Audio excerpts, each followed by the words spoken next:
welcome. We are excited to present to you the Trade Board's strategy to facilitate the boosting of exports. We are excited to present to you our findings from the Step Up Export project. We are excited to give and share with you our knowledge on the trade agreements and the qualifying criteria that will enable exporters and potential exporters to boost the Jamaican economy and, as a result, raise our GDP through exports. I am not sure if you or many of you have been keeping abreast with the pronouncements being made by Minister Aubin Hill in the different events that he has been afforded a mouthpiece. In short, Minister Hill's focus is pushing exports, and not just within our region. So it is not enough for you to say that I'm already exporting to Trinidad or Barbados or Guyana. But Minister Hill's push is that if we truly want to grow and we truly want to capitalize and grow our economy, that we need to look outside of the over 80 million population in the region and look to trade agreements to push our exports. In short, we need to look to other markets. Today's seminar will help you with this. We will give you some ideas. We will be speaking about benefits that can be had with trading with Cuba, who provides a market access to their population of approximately 11.26 million persons, trading with the Dominican Republic, who also has a very big market access to their population of over 11 million persons. And if Spanish is not your thing, then there are other preferential agreements or arrangements that you may wish to consider. There's trading with the UK, there's trading with Japan, there's trading with New Zealand, Germany, just to name a few. I mean, even for those of you that are avid footballers, even Croatia, not only good for football, but we also have agreements in place that we can trade with Croatia. And so we're excited to hear and share with you how to negotiate the challenges of export. And so I'm asking, if there's only one dege thing that you take away from this seminar, is that the knowledge shared on exports today should instill in your minds to get some ideas as to which countries, which markets you would like to access as a potential exporter. Thank you. Thank you. Okay. I'm not sure how many of you have an agenda, and so the next, just to do some housekeeping matters, we're a bit delayed with our chairman, and so we will delay our opening remarks until he gets here. But just to say that on items 2, which is a situation analysis, and the findings, after those 2 items, we will take a short 10 minutes question and answer, and then we will move on to the overview of the trade agreements. I will not be calling the presentators up to present. You will know when it is your turn, so I'm just expecting for you to come to the mic because 15 minutes is a short time to present and we don't have much time. And so we will move to Dr. Major Hugh Blake to present on the situation analysis and the 4E strategy.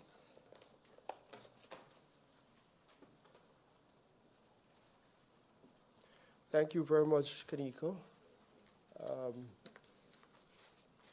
Could have waited 2 seconds to have my presentations up.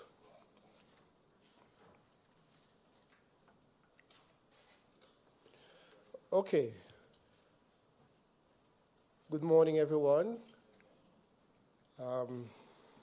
Over the next 25 minutes or so, I will be presenting to you the strategies that the Trade Board is pursuing to support the growth of exports in Jamaica.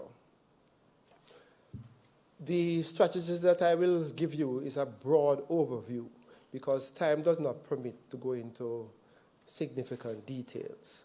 One of the things that I have to spend a minute or 2 on is to share with you a little bit about the Trade Board, because since we've been promoting this seminar, a lot of persons have been coming up to me and saying, what is the Trade Board all about? Could you explain to me? So,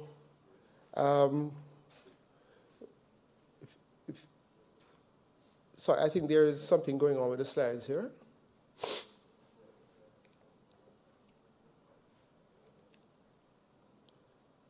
Just a minute, please.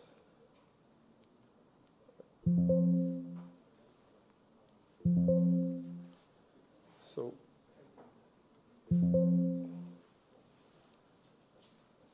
Carl.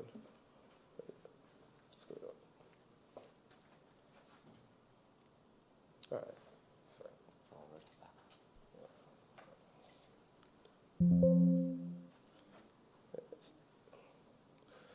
Okay, I think there's a little delay. When I press this thing, it takes a while before it moves, or it's not moving at all. Okay, all right. So I thought I would share with you what our mission statement is, because it adequately captures what the Trade Board is all about. Our mission is to efficiently support Jamaica's economic development by contributing to an enabling ecosystem for trade growth and development, increase local and foreign investment, and sustain job creation through the provisions of relevant trade-related information, the issuance and regulation of trade license, and certification. And of course, we do this consistent with the government's trade policy and agreement. To some, this presentation may seem a bit lopsided because it does not give a true or accurate picture of all the services provided by the Trade Board.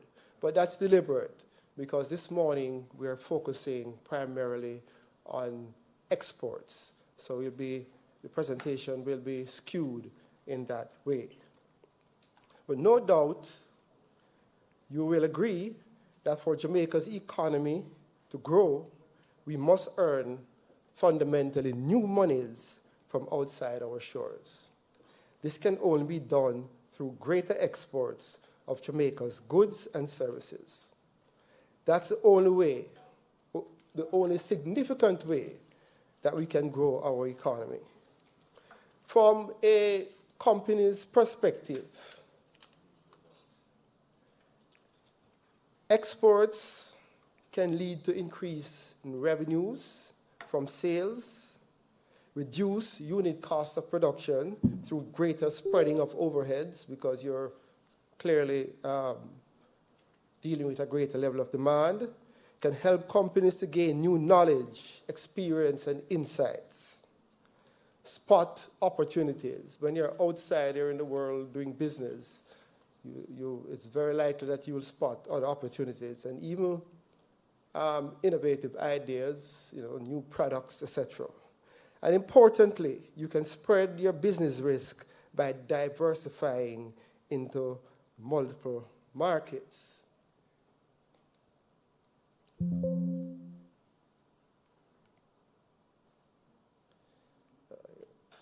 Right. So at the Trade Board, we developed what we describe as our 4E strategy for supporting the growth of exports.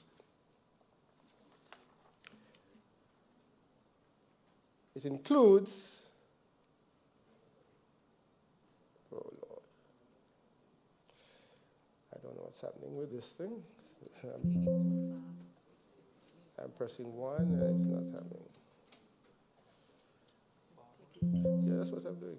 It's not moving.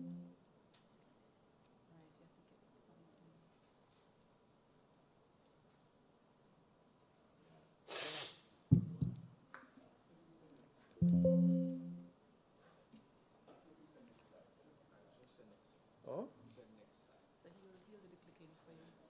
Will you do the clicking, the changing for me? Okay, some slides you have to click several times before it goes. Okay, so the first E there would be educate, enable, expedite, and evaluate. Very simple 4E strategy. Regarding educate, one of our mandates is to be the chief repository and disseminator of trade-related information. This provides us with a huge opportunity to educate.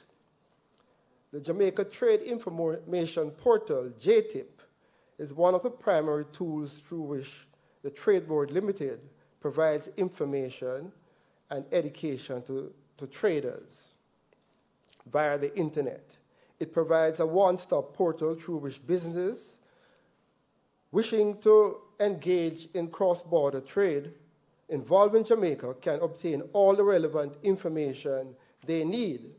And this is in fulfillment of the World Trade Organization's Trade Facilitation Agreement, Article 1.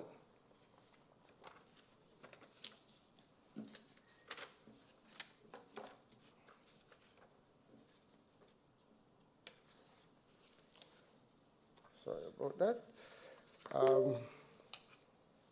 Right. The JTIP includes information on trade laws, regulations, standard procedures, guidelines, tariff fees, taxes, and the details of trade agreements, etc. And it is an evolving website, or portal, because we are constantly upgrading and including new information. The dynamic trade environment in which we operate requires us to innovate and to be strategic in the way in which we obtain, interpret, and disseminate data or information.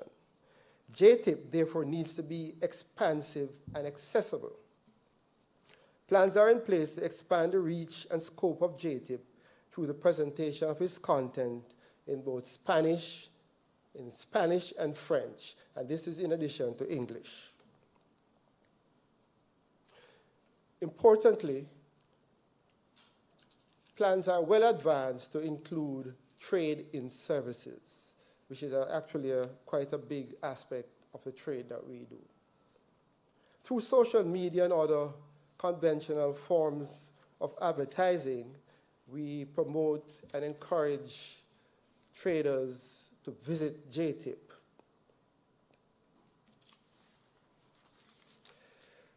Now,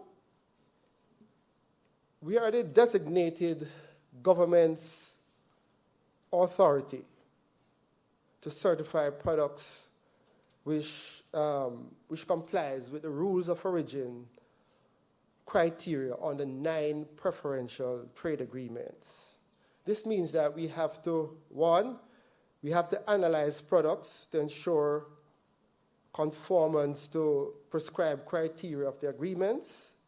We have to issue a certificate of origin that permits the qualifying products to be granted preferential treatment. That's actually 2, issuing of certificates of origin that permits the qualifying products to be granted preferential treatment. Now, I want to tell you that although there are 9 agreements for which the Trade Board has management responsibility, at least 5 of these agreements are significantly underutilized. Some of these agreements were operationalized from as far back as 20 years ago. And yet, exports under these agreements can only be described as anemic, of course, for want of a better word. For example, CARICOM Venezuela Trade and Investment Agreement entered January 1993 with a market size of 28 million. No certificate of origin has been issued in the last 7 years. CARICOM Colombia, Trade and Economic Technical Cooperation Agreement, entered into on the 1st of January 1995. Market size, 51 million. Only 10 certificates of origin have been issued over the past 7 years. CARICOM Dominica Republic. This is a free trade agreement. Entered in on the 1st of December 2001 with a market size of 11 million. Only 2 Jamaican companies currently export under that agreement. Although in the 7 years, when you check the records, you will actually see 82 certificates of origin. The majority is for 1 company, 1 product. And sadly, that is no longer considered, that product is no longer considered a qualifying product. CARICOM-Cuba Trade and Economic Cooperation Agreement, entered in on the 5th of July 2000. Market size 11 million. Only 48 certificates of origin issued in 7 years. So we are looking at combined a market size of approximately 100 million with less than 180 certificates of origin. And if you remove the certificate of origin issued to the company or to the product that has been disqualified, we really would be looking at 100 million market. The markets have 100 million with just 100 or so certificates of origin. Well, if that is not anemic, I really don't know what is. In recognition of the situation, could you just go back to the first slide, please? Yes, just keep it right there, and I will signal to you when to change it. In recognition of the situation, the Trade Board has developed a step-up export trade agreement campaign to improve existing and potential exporters' knowledge about the benefits of the 9 trade agreements comprising bilateral, regional, multilateral agreements for which the Trade Board Limited has management responsibilities. This initiative includes sending expert teams into the fields to interact directly with potential and existing exporters, to explain the details of the agreement and to offer hand-holding services where necessary. To date, we have visited over 100 companies. And really, when I say to date, I mean last financial year. Over 100 companies.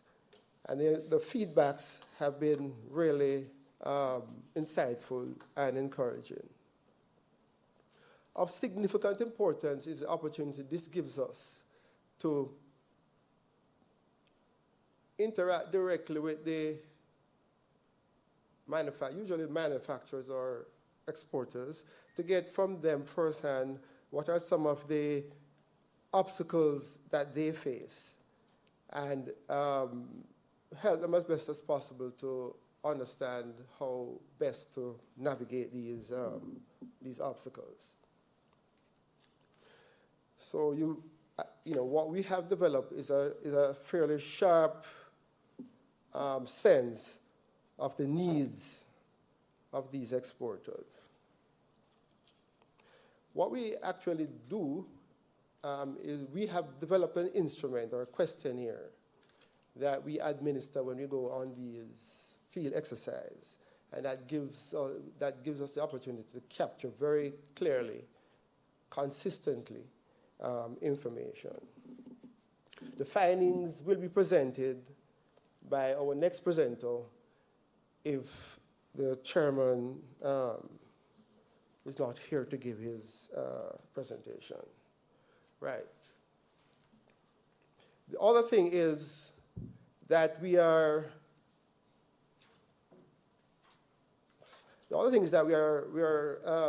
establishing or moving with alacrity to establish an export academy to build our capacity for export.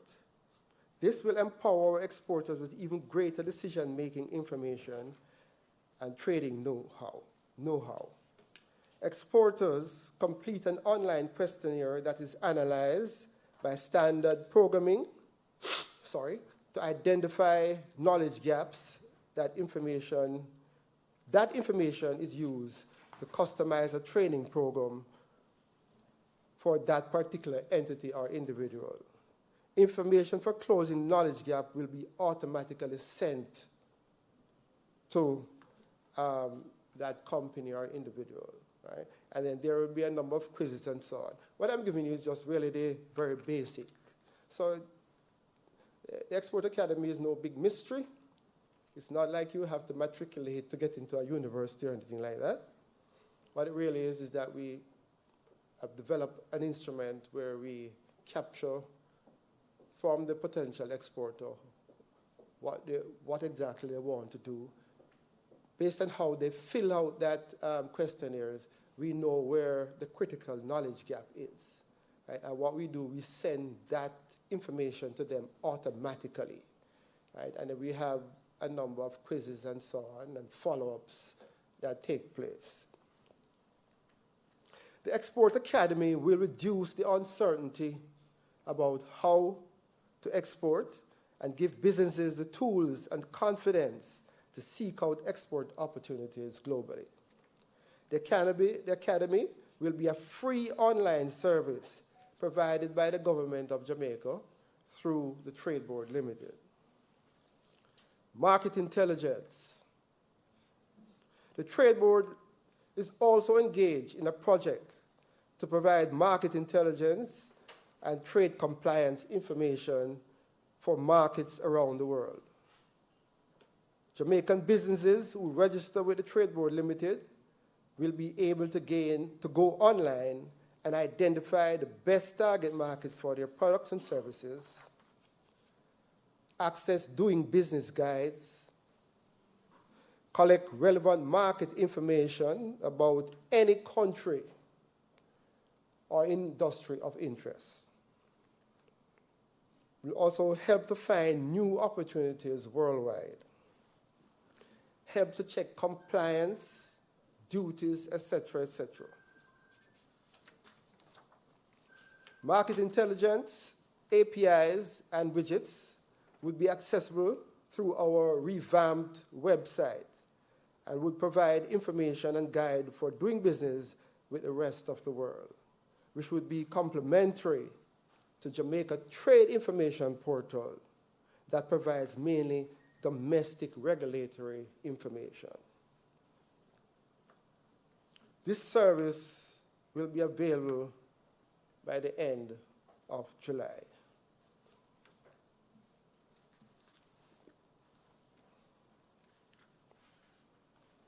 Okay, so we move to the top right-hand quadrant, number 2.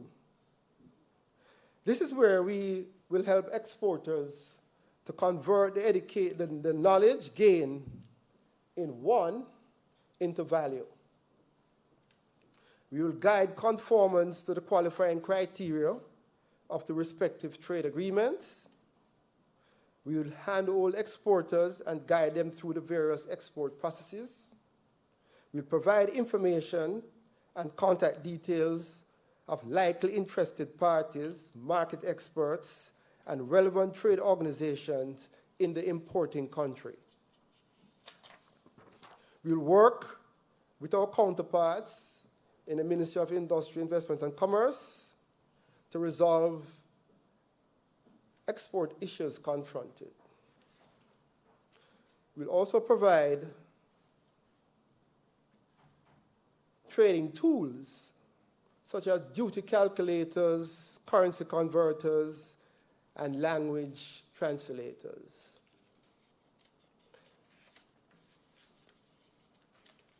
Change. The bottom right-hand quadrant is where we will expedite. The Trade Board fully recognizes the need to keep up with the pace of transactions through efficiency in our processes and with the use of up-to-date technology. To this end, we have established key performance indicators that are related to the time we take to do business. We recognize that as business people, time is critical. You have commitments to your customers, and you have to deliver on time. I had a very interesting discussion with a Jamaican business, I won't call the name, that has successfully navigated the entire process and is now producing hardware and selling to Lowe's and Home Depot, etc., etc. And is doing very well. Right? And what he told me is that a critical part of his success is that he made his business extremely reliable. Reliability is everything when you're dealing with overseas market. What we at the Trade Board want to do is to make sure that we operate in such a way that we do proper turnaround times, right? All the commitments that we make in our service agreement, we work assiduously to make sure that we deliver the service within that time, because we know how important that is. We set, for example, we set as our KPI, export license. We commit that within 1 working day or 8 hours, you will get your export license. Certificate of origin, also within the 8-hour period. Letters of origin, 8-hour period, etc., etc. And these commitments are made public, so our exporter knows what to expect in terms of turnaround time, and they can plan their business accordingly. The KPIs, these KPIs are significantly better than what we had in the past. In the past, we had a 73% efficiency index. We are now operating at 95%, simply because we have decided that those things that we have control over, we are setting them as our key performance indicators. One of the recent reforms to enhance export is the electronic certificate of origin. Really, it came out of a collaborative effort between the Jamaica Customs Agency and the Trade Board. It gives faster processing time. It gives the ability to generate real-time reports, greater protection of the integrity of the certificates of origin issued by Jamaica, and improve the ease of doing business. Generally improves the ease of doing business. This is fully implemented, ratified by CARICOM, and is now in place. And I believe all our exporters are very pleased at the speed at which they are now able to get these certificates of origin done and their transactions. We have developed and introduced a digital version of the product analysis form, which has significantly sped up the process of product analysis, application, and assessment for compliance with the criteria of the respective agreements. Work is complete, and we are now in the implementation phase. And I wanted to say that the digitalization that I mentioned here is just part of a wider plan that we have. In fact, it's a process that we are going through, and we're almost complete, where we are trying to digitalize all our processes, because we realize that is the way to get reliability and speed. And, to use technology coming to the first world, So it's just part of a process. We're doing that even our inventory management, because we recognize, that with the government's push to increase exports, services that we offer, like at the Trade Board, has to be efficient to handle what we expect to be increased volumes of business. So we are also preparing ourselves to handle that. I also want to point out that we are training our field officers in the principles of production management to improve their ability to do product analysis. Right? And I think this is very important, so that they understand exactly what they see when they go into the production facilities. I know it can be quite daunting when you go into a production facility, you see machines and all that going click, clink, clink. But we want, because we have to certify what the inputs are, we must at least understand the basics of production management, how materials are inputted and accounted for, and so on. And the final quadrant, the Trade Board we recognize that the Trade Board have to go through a process of continuous evaluation and have to stay operationally efficient so that we add value to the thrust of government towards export. Today's trade is rapidly evolving, and both the methods of delivery of service, products, and products are rapidly changing. The methods of deliveries are changing. The impact of the pandemic, for example, created a lot of problems with logistics and so on, and the conflict in the Ukraine. So things does not stay the same. And we recognize that we have to be flexible enough, agile enough to respond to those situations, to the changing context in which we are asking our exporters to do business. Finally, I'd like to say that we're also making sure that we deepen our collaborations with other BRAs. And the idea here is that we collaborate, work together, so that we can smooth the path for export and resolve issues that emerge as quickly as possible. So,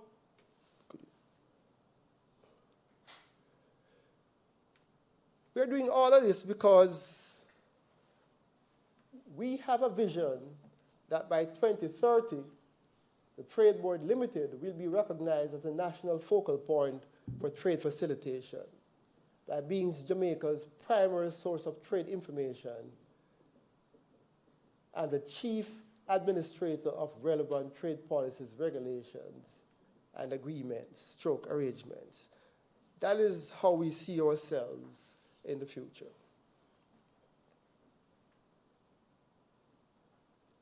And we are going to do this by one, we want to evaluate, enable, expedite, and evaluate.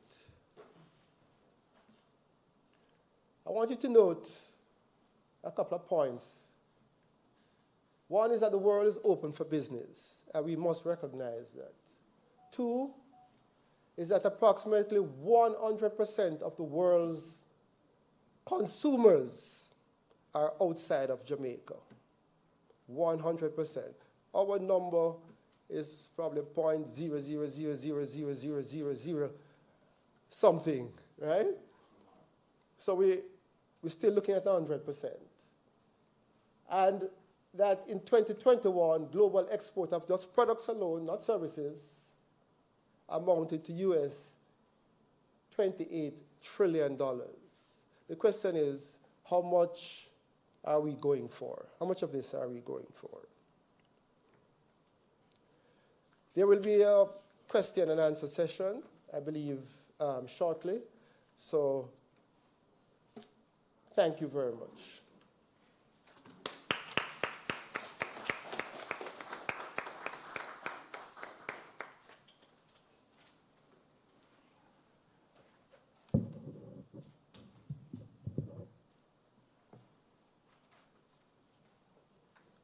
Okay, good morning, ladies and gentlemen. My name is Carl Morgan. I'm the Director of Information Systems and Records Management at the Trade Board, and I will be presenting the findings from the Step Up Export project, which took place during the last financial year. Gentlemen, can you get my presentation up, please?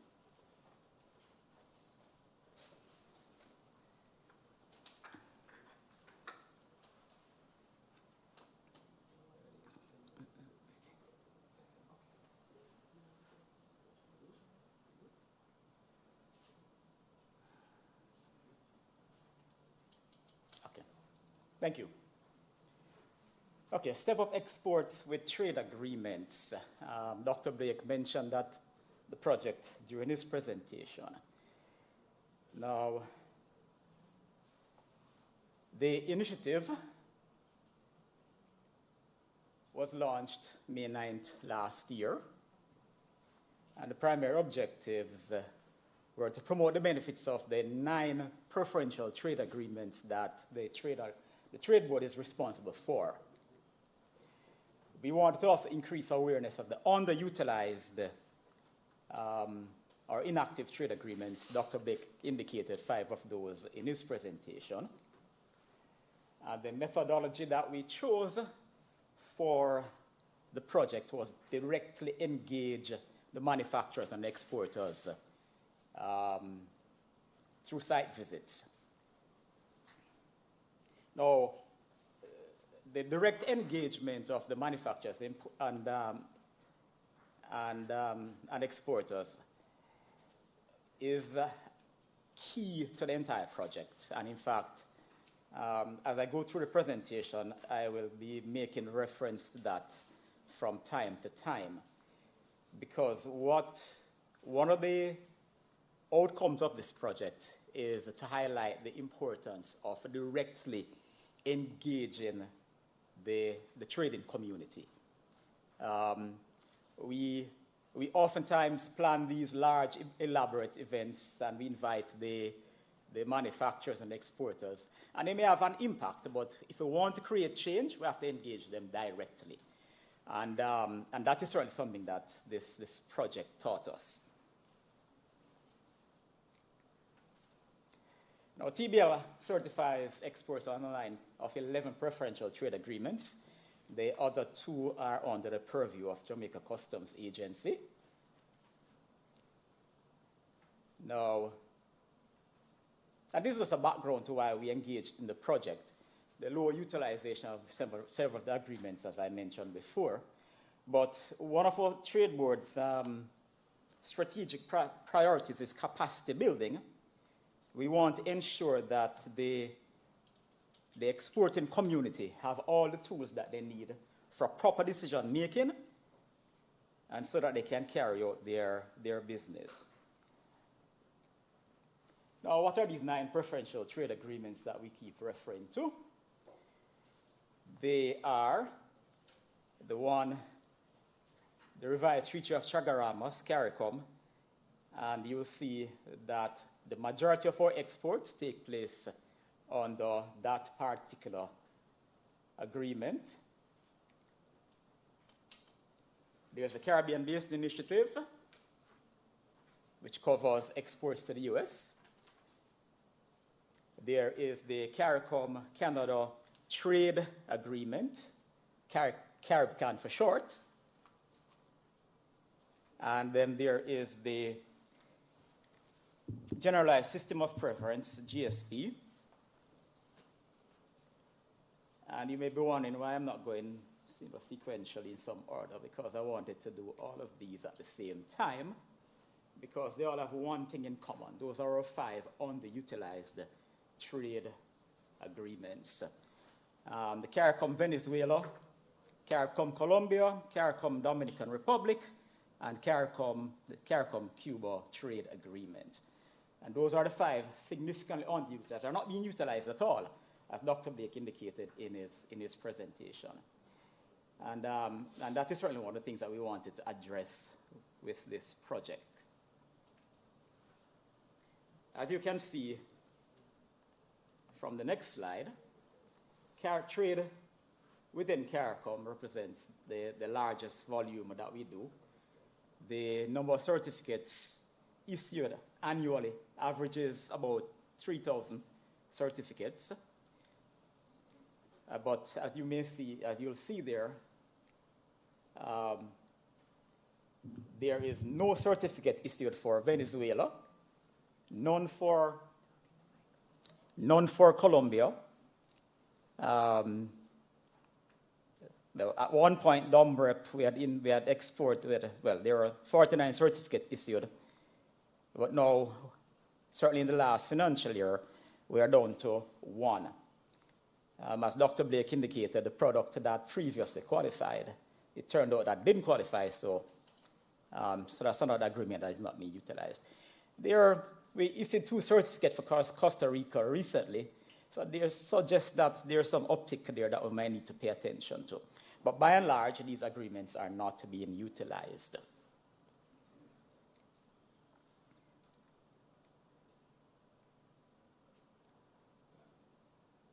Okay, so what are the objectives of the project? We wanted to ensure that we had great utilization of the preferential trade agreements.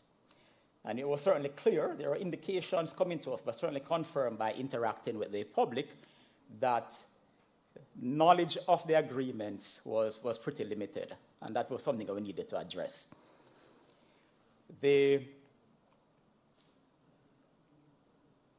So that's the key outcome that we wanted. We wanted to ensure that we get an increase in the utilization of the agreements.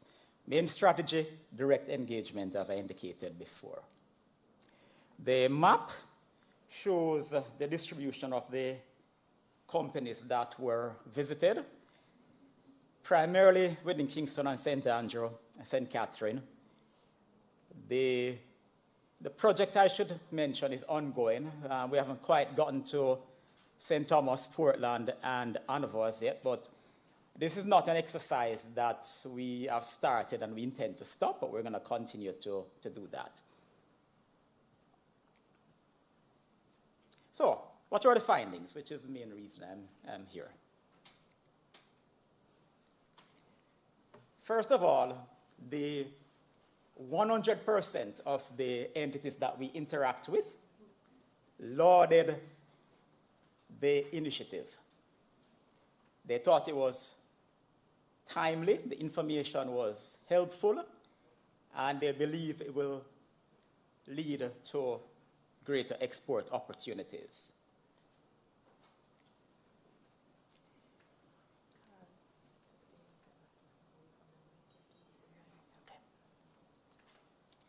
Majority of export is to CARICOM. 73% of the companies visited are exporting to CARICOM. However, their products can in fact qualify for preferential treatment under other existing agreements. As I indicated earlier, there is in fact a knowledge deficit, and knowledge of the other trade agreements that are there is lacking. And so what this direct engagement did was to help to enlighten our exporters that there are other opportunities that they can in fact pursue.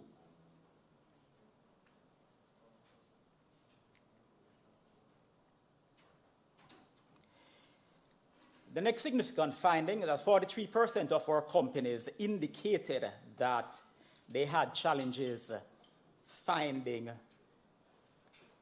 and accessing markets for their products.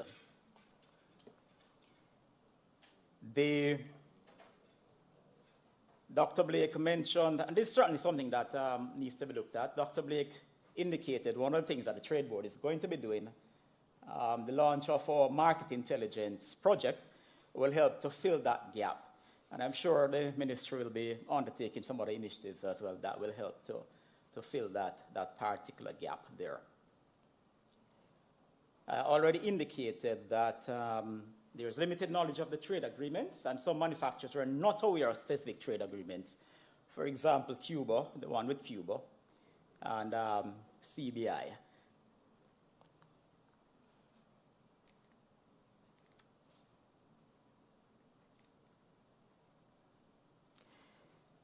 This particular item is not an issue per se. We have manufacturers that do not export, but they do manufacture products for exporters. So they do play a critical role in the export process and in the Jamaican economy. But we can encourage some of those entities to also engage in the export process. The biggest issue by far is financial constraints. Now,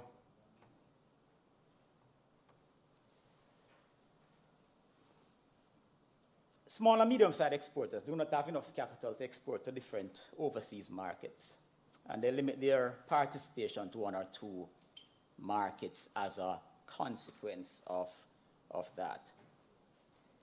They further stated that although they may be interested in other markets, the cost of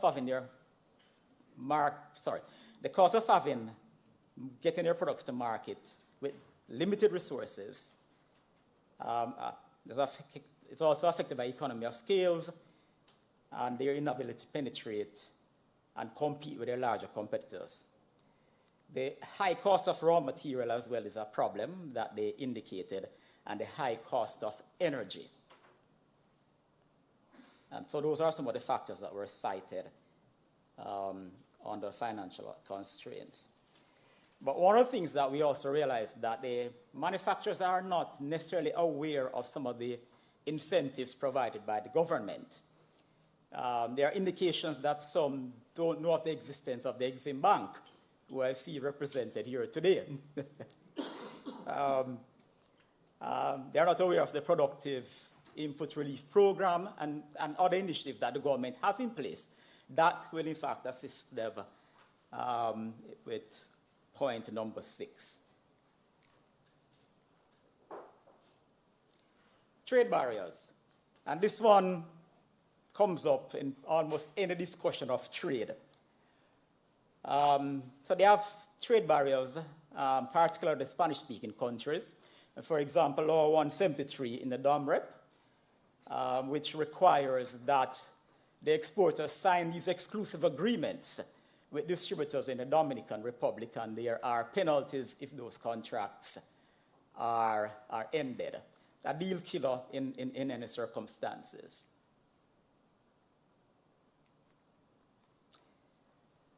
International supply chain disruption and logistic issues. Now, the business environment is still grappling with the effects of COVID, and that has been exacerbated by Mr. Putin's war.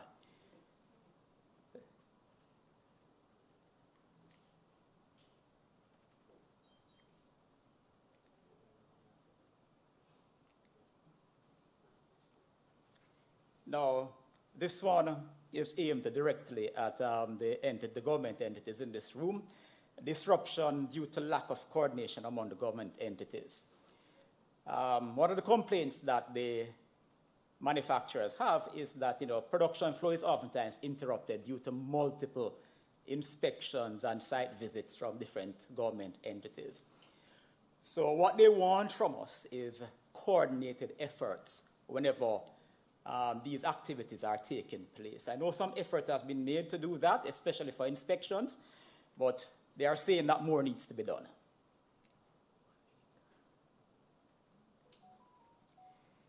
Communication. The exporters and manufacturers have indicated that information is not being disseminated when there are changes in policies and procedures, etc. And where these directly impact shipment, for example, it can create delays for them. And that is also a criticism that is aimed at the government, which we need to be mindful of. More needs to be done to communicate policy changes and so on. But I will go back to a point I made earlier, that there's a lot that is happening. However, the exporters, we believe that the exporters may be aware, but clearly they are not aware of some of the things and initiatives that the government is undertaking to help them.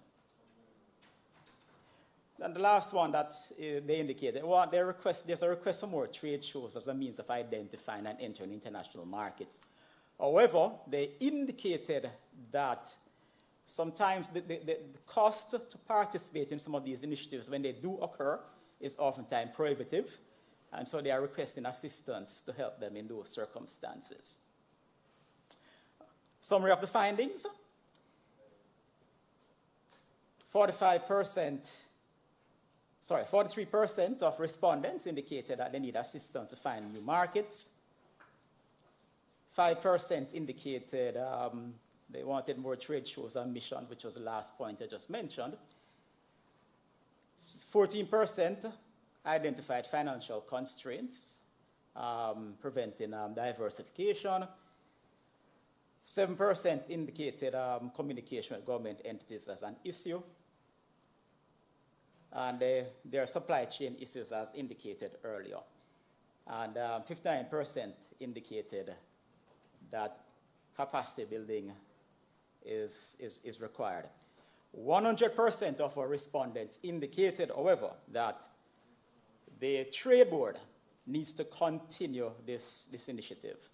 They want us to continue to reach out to them. The direct engagement that we have started, they want us to continue that.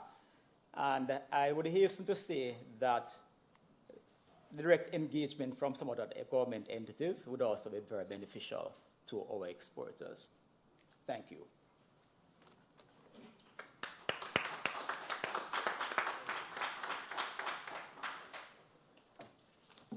Okay, ladies and gentlemen, for you physically present and for those online, are there any questions from the two presentations?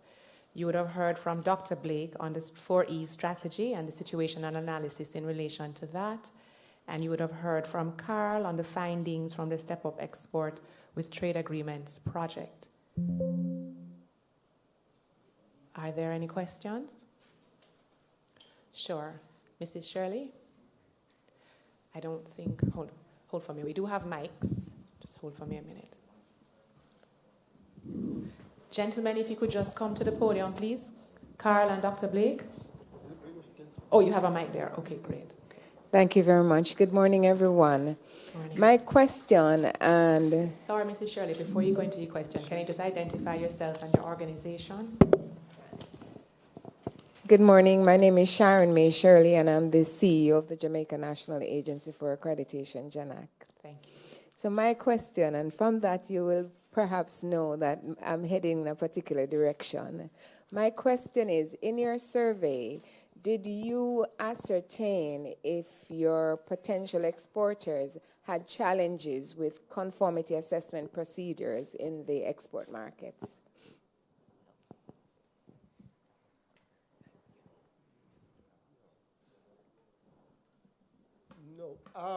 No, we did not.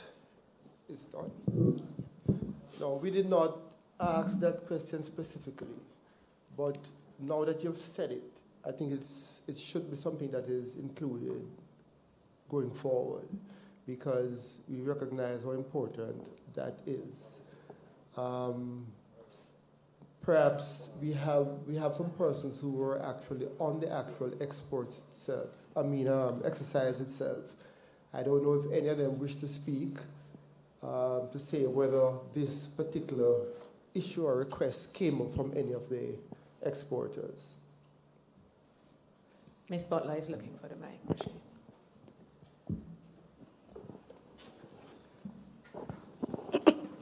Good morning. I'm Joan Butler, Director of Exports at the Trade Board.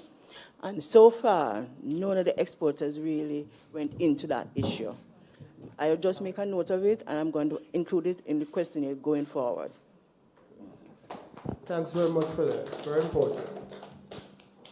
Okay, we still have time for some more questions. Any questions? You may go ahead.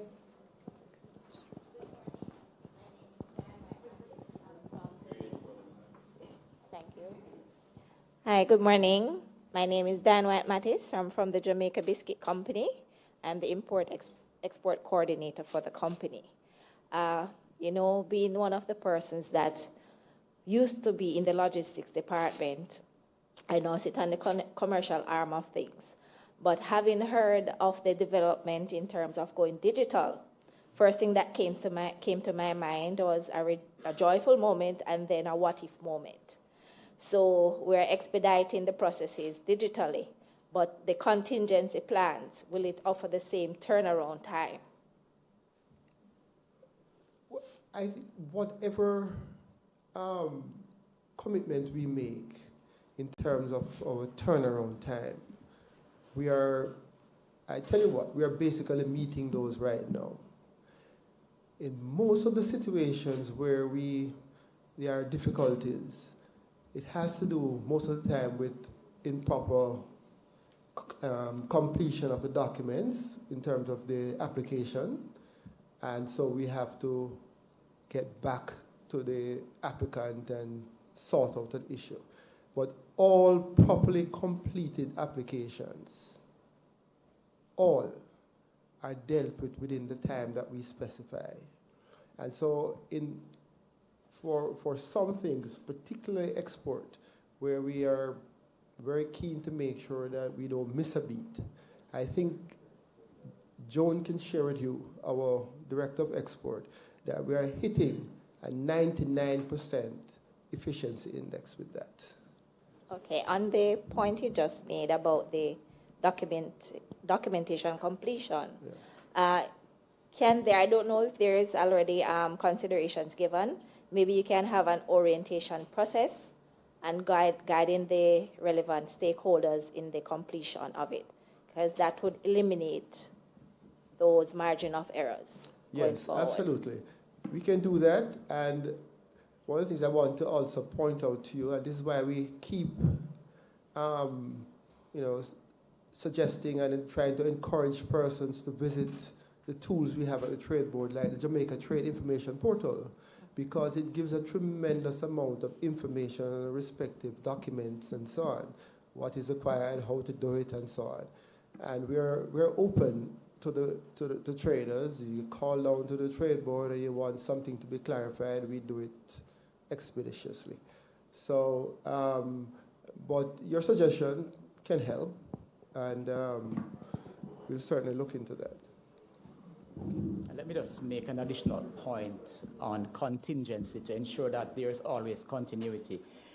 We depend upon the Jamaica single window for trade for a lot of our processes now and our transactions. And I can guarantee you that there is adequate redundancies right across the island to ensure that that system, that there isn't any significant downtime with that system. There are some things that we don't have any control of, act of God, which could create some problems, but there is adequate redundancy for the system that exists, the customs that we depend upon, that extends all the way to Montego Bay. So hopefully there will be no significant disruption in service if something goes wrong. Okay, thank you. Yeah, I also want to add a little point regarding that. And that, J-Swift is perhaps one of the largest IT project undertaken in Jamaica, ever. Right? It is quite a huge undertaking, because if you imagine that all the government transactions are being onboarded to this platform, and all the agencies and so on have different ways of doing their various processes or transactions, and J-Swift have to capture all of this. And so, admittedly, there are teething pains, right? And we have been in constant contact with Jamaica Customs agencies. They are the ones who operate J-Swift to resolve issues as fast as they come up. But they have a team that is working on a lot of issues and steadily. And admittedly, there will be, and there are, issues that come up from time to time related just to the weight of what they have to accomplish. So I believe that in a short while, most of these issues will be sorted out, because there is a lot of effort put behind it. So a little bit of patience is required in a lot of instances. Okay, thank you, Dr. Blake. Hi, good morning. My name is Kimberly Roach. I am the Manager of Promotions and Outreach from the MSME division at MIC. And I have a question about the Export Academy. I mean, we see where MSMEs, need that capacity training. So I would like to hear a little bit more about that academy and how MSMEs can access that service. Sure. Well, one of the things that we're doing is that we are doing a lot of stakeholder consultations. And we are in the process of the development of this particular academy. And so we'll certainly be consulting with the MSME's organization and going through in detail what is it that they would like to see us include in the academy, particularly as it relates to exports. So there will be a significant amount of exchange between your organization and ourselves. And I believe it's a very important sector and one that needs to be nurtured. So a lot of effort will be placed there. I can't go into the specifics right now because we are still in the developmental stage and we're still talking. But rest assured that the concerns of the MSMEs or the things that are critical for them to know as far as related to exports will be included. All right? Thank you. All right, ladies and gentlemen, is it burning, burning, burning? Yes. All right, we'll allow this last question, and then we will move on. And then for any other questions going forward, we do have another segment with question and answers. And I believe you're provided with a notepad. We're strategic, we're strategic in our doing. So we provided you with notepad and paper, so you can just make a note of it for the second section of question and answers. Go ahead, sir. Okay, thank you very much. Ricardo Durant here, JAMPRO. And I just wanted to find out, in terms of the survey, what was the sample size and the categories of exporters that were surveyed? When I say category, you could simply say whether they're food, non-food, that sort of thing. Right. So the sample size was 100 businesses. Actually, we did 105, and we had skewing clearly to the manufacturing sector, right? Because we take the view literally that all manufacturers are potential exporters. And so that is the only bias I can think of, that we looked at companies that are actually manufacturing, producing products in Jamaica that we feel they stand a good chance of benefiting from one of the trade agreements that we operate. But we cut across a wide cross-section, both producers and manufacturers. We weren't, we weren't showing much bias in that regard. So it's really a good sample size, and it's very reflective of what's happening. We went to large companies as well as small companies, so it's a fairly reliable result. In 2 minutes, Ms. Butler, can you just say perhaps like what industries you went to? What type of industries you went to answer? Food, manufacturing, we garment, gases, we went to industrial gases too. All the sectors, we cover them. Okay, and we can provide further more detailed information after. Mr. Jampro, we can give you a more detailed line out thereafter. Yeah, we can give him a more detailed breakdown. Okay. Okay, ladies and gentlemen, we're now at item 5 of your agenda, which is the overview of trade agreements and their qualifying criteria, rules of origin. Now, I'll be taking you through this segment, but I want to put some caveats in place before I start. The first thing is that after the end of this session, you will not be a specialist in rules of origin. The whole purpose, because it's a very technical area. And so what we're trying to do is for you to just have an understanding as to what it is, rules of origin requirements are. If it is that you have some light bulb while you're here, as this is the market that you want to enter, you get an idea as to what product you want and what countries you want to engage in. And so this seminar is not a technical seminar, but it's more sharing of information seminar for you to thereafter follow up with the Trade Board and the Customs Agency, Jamaica Customs Agency, if the needs be. Okay, so forgive me while I'm going to try to go through it very quickly. You'll get a chance to ask questions after, but I just want to bring home the point that we'll be not dealing with technical questions, but just more information sharing. All right. Next slide, please. Or should I use the clicker? Thank you. Okay, so there are 4 areas we're going to be looking at throughout this presentation.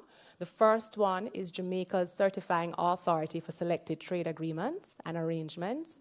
The second one is the administration of rules of origin for the various trade agreements and arrangements. Third one is the verifying of the product analysis processes. And the fourth one is the certificate of origin. Next slide, please. Now, the Trade Board Limited, specifically the Export Certification Division, is a governmental authority to certify goods for rules of origin for preferential trade agreements. What we do at the Trade Board is we analyze the documents to ensure that whatever requirements or whatever composition make up your particular good that you're seeking to export qualifies under a preferential trade agreement to be certified for the rules of origin. After it is certified, then we issue a certificate of origin. Now, in layman terms, my understanding, a certificate of origin is like a passport. As if you want to travel, if you want to go to a particular place and you need a visa, for example, your good would need that visa to take it to that country to say that it is qualified. Once it qualifies, then you are able to get duty-free and a reduction of some taxes at the customs agencies. I should tell you from before, because I have had this experience with a particular exporter, particularly under the CARICOM arrangement, is that whilst it is that you get the benefit where duties are waived, there are certain other fees and charges that customs may charge. But the big thing is that the duties is the bigger cost, and so that would be waived, and you'll have a greater advantage in the market of the country that you are entering. Okay? Next slide, please. So these are the preferential trade agreements / arrangements that Jamaica is a party to. The revised Treaty of Chaguaramas, which is the CARICOM one. I'll go through them a little bit quickly because Carl in his presentation and Dr. Blake spoke about them very clearly. And so there's the CBI, which is the one with the US. There is the Canada one. There is the General System of Preferences, and I'll go into a little bit more about that one as to who the parties are in that one. There's the CARICOM Venezuela. There is the CARICOM Colombia. Next slide, please. There is the CARICOM Dominican Republic. There's the CARICOM Costa Rica. There's the CARICOM Cuba. There's the CARIFORUM EU EPA. There's the CARIFORUM UK EPA. So the whole thrust of these trade agreements is that whoever you're trading with, it gives you an opportunity to go to those markets. And so now we'll go more clearly and more succinctly into the rules governing these trade agreements as to how you get the certificates of origin from the Trade Board Limited. Next slide, please. So under the CARICOM, which is the most popular, there are 13 member states, of which there's Antigua and Barbuda, Barbados, Belize, Dominica, Grenada, Guyana, Montserrat, St. Kitts and Nevis, St. Lucia, St. Vincent, Suriname, Trinidad and Tobago. So ladies and gentlemen, both online and physically, it's important as I go through for you to note who your trading partners are or who are part of the agreement. Because when we go into the rules of origin breakdown, you'll recognize that you can also source goods from these countries that are a part of the trading agreement. And so you don't have to only find the goods in Jamaica, for example, for it to qualify, but you could also lean on those partners that are part of the trading agreement to also have the good qualify. And so under the CARICOM arrangement, there are basically 3 rules of origin. So what the rules of origin means, like in every trade agreement, is the rule that will enable it to get the benefit of when it enters another country that is a party to the agreement, that there is no to low duty. All right? That's pretty much why you want it to qualify under the rules of origin, because you want to ensure that when it enters the market that of the country that you wish to trade with, that there is low to no duty. For the CARICOM one, the rules are wholly produced, and what wholly produced means is that the final product is produced from goods in Jamaica or other parties that is a party to the treaty. And so, for example, in the CARICOM arrangement, if it is that you wanted to produce something like corn or a cow, for example, if you wanted to sell meat, if you can be shown that you got the meat from Barbados, who is also a party to the CARICOM, then you'll be able to export it to Guyana with low or no duty, because both products, if you use the meat to a part of the meat, to specific parts of the meat, was obtained from Guyana, but you're seeking to export it to Barbados. Because the meat comes from Guyana, even though you're in Jamaica, it still qualifies because Guyana is a part of the treaty. Barbados is a part of the treaty who is also receiving the meat. Have I confused? I thought I did, so I wanted to make it clear, right? And so when you look at wholly obtained could be goods from goods produced in Jamaica or the other member states of the treaty. It could be things taken from the soil. It could be extracted minerals. It could be taken from the seabed. And it could be animals that were born or raised in the countries that are a party to the treaty. So that's pretty much all agreements. So when I'm going through them, you will see that almost every agreement, wholly produced, is a criteria. Once you can show that the product was wholly produced, so it was taken from the country, Jamaica, for example, or another member state of who is a party to that particular agreement, and you're exporting it to another party who's a particular in that agreement, a member state of that agreement, then it will be qualifying under rules of origin. The next criteria is change in tariff classification. Those of you that are familiar with goods will be familiar with the HS nomenclature. So these are called harmonized codes. And so pretty much every good in the world has that HS code. That is how goods are traded. That's how customs understand each other when goods come in. That's how taxes are charged, that's how duties are charged based on the HS code that's assigned to each good. And so another way under the CARICOM agreement is to get the rules of origin to qualify is through change of tariff heading.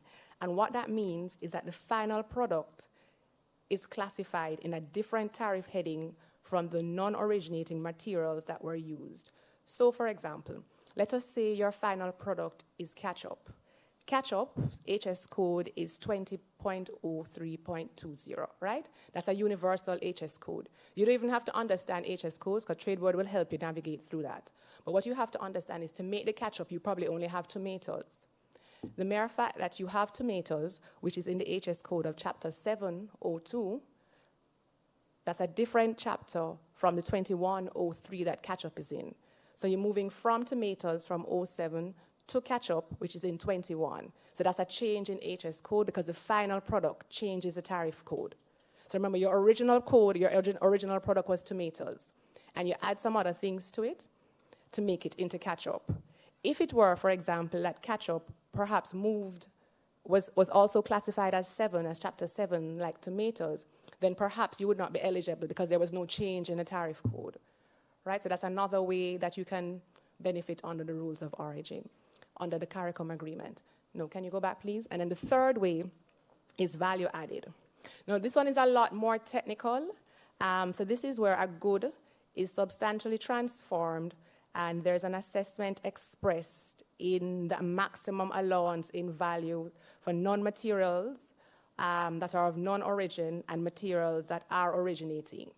So when goods are being looked at to be classified on the rules of origin, they're pretty much in two categories, originating and non-originating. What this rule allows you to do is use products that are non-originating and transform it in such a way that it becomes originating. So it gives you a certain percentage that you may use in terms of non-originating goods. So non-originating goods can be goods from another country, for example, that would have not ordinarily qualify under the rules, right? So the whole thrust of trade agreements is to ensure that the parties to the trade agreement have a beneficial relationship between each other. And that's why it's called preferential. Have I lost anybody? Because it's technical, you know. All right, we'll move on to the next slide. And so the beauty, which you won't see in the other agreements, excuse me, I'll just break for the minister. Minister, would you like to take a seat up here?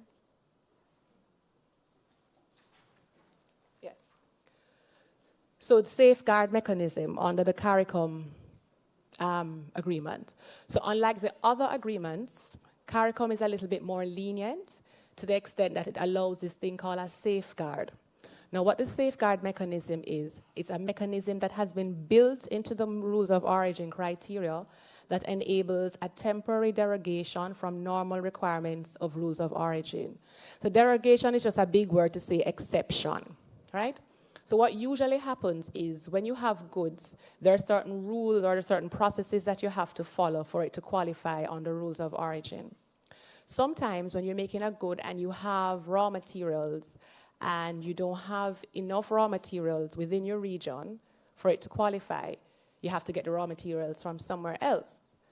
But if you want to go outside somewhere else, let us say you wanted to make banana chips, for example, and there was no more bananas in Jamaica or St. Lucia, but you wanted to trade banana chips still within the region.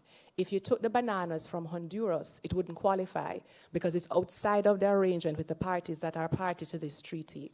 And so what would happen is if you were to take your bananas and made banana chips from Honduras and you were to export it to, let us say, Trinidad and Tobago, you would not get the benefits because the bananas were not sourced within the region or within the parties or among the parties to the trade agreement. So what CARICOM has done is that they have allowed in certain situations where if you had like a hurricane or something like that and you're no longer able to get the bananas, because the whole thrust is not to kill manufacturing. So for example, if GP had a hurricane and there was no bananas to get, then they would have a problem producing banana chips. And so what CARICOM has done is they have allowed this thing called a safeguard where you can apply through the Ministry of Industry to say you want a safeguard to import bananas from somewhere else on a temporary basis so that you can use it until the banana industry grows back within the region and you're able to use regional products. Okay, so that's what a safeguard is. Of all the arrangements thus far, this is the only agreement that is so flexible. But remember now, we're not looking to trade in the region. Remember what the minister said? The region too small. We'll have to look outside, right? Right, okay, so moving to the next presentation, please. So these are some examples of what goods qualify. You have tin akis and tin callaloo, you have water, you have bun, ketchup, pepper sauces, rum, lotion, seasonings, black castor oil, crackers, and biscuits. So presently we have been issuing certificates of origin for these particular products. Okay, so we move on to the next agreement, which is the CBI. And this arrangement is between the US and 24 Caribbean countries. And as I said before, ladies and gentlemen, it's important to know who the trading partners are because you don't have to source material from only Jamaica, but you could look to those trading partners as well to get the materials from them, to create the good, to export back to one of them to get the benefit. And so those trading partners include the same CARICOM partners. The new ones would have been like Aruba, the British Virgin Islands, Guatemala, El Salvador. Next slide, please. Nicaragua, Panama, right? So this opens you up to even a bigger market than the CARICOM one has. Next slide, please. And so there are two main rules of origin requirements under the arrangement with the US. Wholly produced, which we already explained, so you'd have to get the product from in Jamaica or from one of the other 24 CARICOM CBI countries and to trade with the US or to trade with any of them. Our value addition, which I told you is a more technical requirement where you have to look at originating versus non-originating and the percentage that the agreement says needs to be had for it to qualify. Okay, so goods to date that we have issued certificates of origin for the CBI are like baked goods like bun. Well, everybody know about bun because when you go to New York, they always have Jamaican bun. So this is how they get it, right, on this arrangement. Black castor oil, pepper powder, and ketchup. So this particular agreement is very specific as to what is not included. Whereas CARICOM is a little bit more liberal, this one is very specific where there are certain products that no matter how you try to make them qualify, it will just not be able to get a certificate of origin. It will get no visa because the agreement stipulates that these goods are not for consideration in terms of getting a certificate of origin. Just to go back, please. So these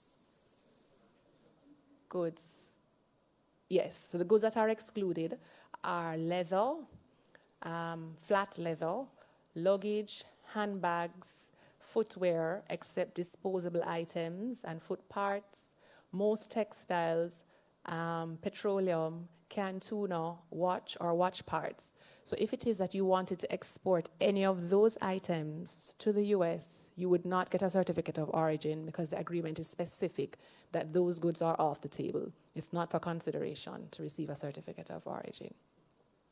Next slide, please. All right, so we move on to the one with Canada. Now, this one, too, opens up some new markets for us in the region as compared to the CARICOM one, where there are also some other Caribbean states that you can trade with or get goods from for it to qualify as origin. Okay. So these countries, so these are new countries now. So what is new is Anguilla. So if you have anything in Anguilla that you think that you may want to have a niche marketing, you could look to Anguilla to see what you could use and mix it with something in Jamaica to export to Canada or to, pretty much to Canada. Because otherwise what we find is that when we're exporting to each other mean in the region, we use a CARICOM arrangement. And so we use these other arrangements for the external party, like with Canada or with the US, even though Caribbean countries are also parties to the other ones. Have I confused? You're not saying, but all right, no problem. So under this one, there are more countries that we can consider, unlike the CARICOM one. So there's Anguilla, there's the British Virgin Islands, there is Cayman, there's Turks and Caicos. Next, And so the rules of origin requirement for this is wholly produced and value added. The goods to date that we have issued certificates of origin for under the CARIBCAN is rum, pepper sauces, body lotion, and ketchup. Now the GSP. I find that not many persons know about the GSP. So the GSP is a configuration or provision that was created under the WTO to assist developing countries. And so it's a one-way arrangement where developing countries can produce goods qualifying under certain rules that can be exported to developed countries. And so under the GSP, you have a new market, you have Australia, you have Belarus. I mean, if you're still interested in Russia, you have Russia, you have Hungary, you have Switzerland, you have Japan, you have New Zealand. Again, these are other markets for you to consider when you want to export to other countries. Next slide, please. So what you'll find, if I stay on this slide a little bit more, which is not presented here, is that under the GSP2, there are other, it also includes the European Union and the UK, but with the introduction of the other two agreements I'll tell you about later on, it stands to reason that you get more benefits under those agreements, and more benefits meaning that the rules are more liberal, and so your good can qualify. And so we don't usually encourage persons to utilize the GSP for trading to the UK or to the EU countries, because there are more liberal agreements where it's not as hard for your good to qualify.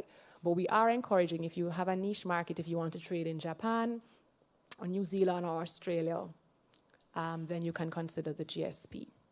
Next. So the rules of origin is wholly produced. Remember I said to you before, once you can meet wholly produced, you can meet every agreement. But chances are a lot of goods, they really can't meet wholly produced because we don't have certain things in Jamaica to meet wholly produced. And so this is where you'd rely on the change in tariff heading or the value added propositions to help you for your good to qualify. Then we have the Venezuelan agreement. This one is a little bit more limited for more reasons than one. In this agreement, they specify what the positive list is. So in short, what the positive list is that they have identified in this agreement what goods we can trade in to get a certificate of origin. So if the good is not on this list, then it cannot be traded in to get the certificate of origin. But I should warn you that, which is no news, that Venezuela is having some financial constraints. And so whilst we would encourage for you to trade in Venezuela, be mindful as to what relationships you're getting in, because you may have some financial constraints in trading with Venezuela. Next slide, please. Oh, I keep forgetting. I'm sorry, I had the clicker. Right, so the rules of origin requirements are threefold in this one: wholly produced, change in tariff classification, value added. Then there is the agreement with Colombia. Again, it provides duty-free access for certain products, which is included on the positive list and which will qualify. So as I said to you before, which a trade board will help you, is to identify what goods are on the positive list that will help you to meet the rules of origin to trade with Colombia. So they pretty much have the same rules of origin requirements for Venezuela and Colombia. But I guess the only difference between the two is that it may be easier for you to get your monies if you were to trade with Colombia.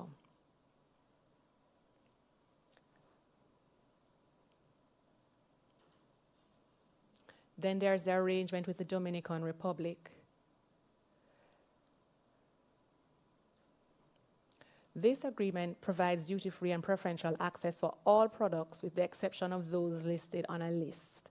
Again, similarly to the Venezuela and Colombia, there's a list of items that are prohibited. If the item doesn't meet that particular list, then you won't be able to get the certificate of origin. There have been some challenges with Dominica. You would have heard that Carl mentioned Law 173, which pretty much means that you have to have a third party to once you want to sell goods in the Dominican Republic, you have to have a third party to be a middle person. They're called a distributive party. But I know it's something the Ministry of Industry, I see Clifford here, I'm not sure if he's apprised to give us any information, but this has been around for a very long time, and exporters have complained for a very long time. So I would imagine that it's on the ministry's radar for them to deal with that. Because what it means is that you have locked yourself into this particular party, and it's very hard to get out.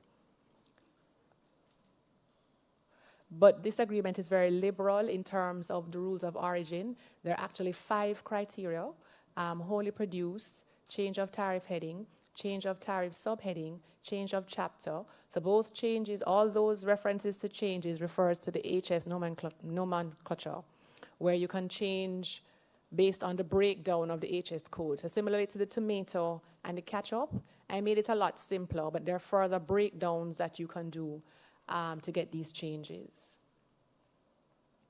Then there's the agreement with Costa Rica.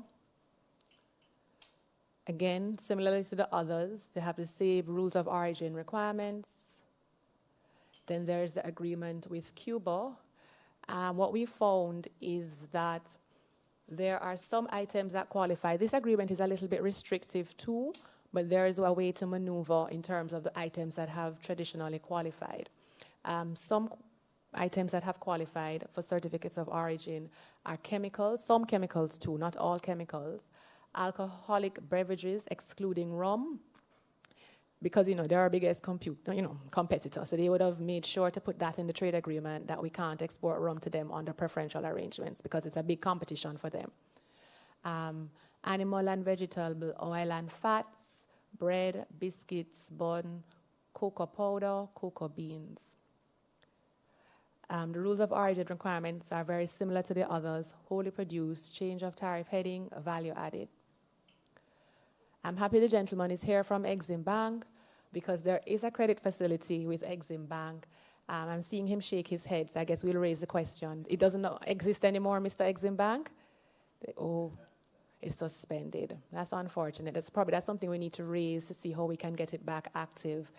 Because I know that similarly to Venezuela, the credit facilities coming out of Cuba tends to be very difficult.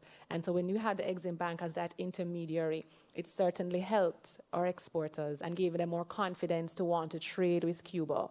So not having that middleman may create a problem, but that's something we should probably discuss.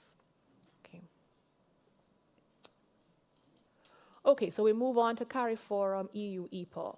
So the Trade Board does not issue certificates of origin for any of the CARIFORUM EU or any of the economic partnership agreements. These are done by the Jamaica Customs Agency, but nonetheless, the same rules of origin requirements are there. This particular agreement is a good one in the sense that it opens you up to even more markets of the EU. And so we're not only restricted to our colonial past with the UK, but we can look at Austria, Belgium, Bulgaria, Croatia, Cyprus, Czech Republic, Denmark, Estonia, Finland, Luxembourg, Italy, Poland, Portugal. There are quite a few countries, as you can see, 20-odd countries. So it gives you the opportunity, again, to comply with our minister, to look outside our borders to see where you want to trade. Jamaica has gotten to be very popular, and so our foods are also very popular. And we have tourists that come here that likes our foods from even Europe. And so if you can tap into that market and supply them with our foods in those countries, you may have a $1 million business there budding. Okay? And so these are the regular countries that are in CARIFORUM. But just to say that it's important to know, as I said before, the other countries, because you can take raw material from them to help your product. So it may not be fully classified as as wholly produced. Well, depending on what it is, but even wholly produced, if it is that, for example, you wanted to, going back to the banana example, if it is that, or we had a hurricane, hopefully not this year, and it is that St. Lucia has a lot of bananas, you could use St. Lucia's bananas and export it to Croatia and get the same certificate of origin for wholly produced because it's taken from a country within the same agreement. So you still be able to qualify for wholly produced. One of the things the customs agency wanted me to point out is that one of the rules with the CARIFORUM agreement is direct consignment. And so what direct consignment means is that the transportation, they look specifically at how the goods is transported. Because these preferential agreements are preferential, in the sense that it's not given to everybody, they want to ensure that when the product leaves the customs territory of the originating country, who would have issued a certificate of origin, it arrives to the importing country untouched.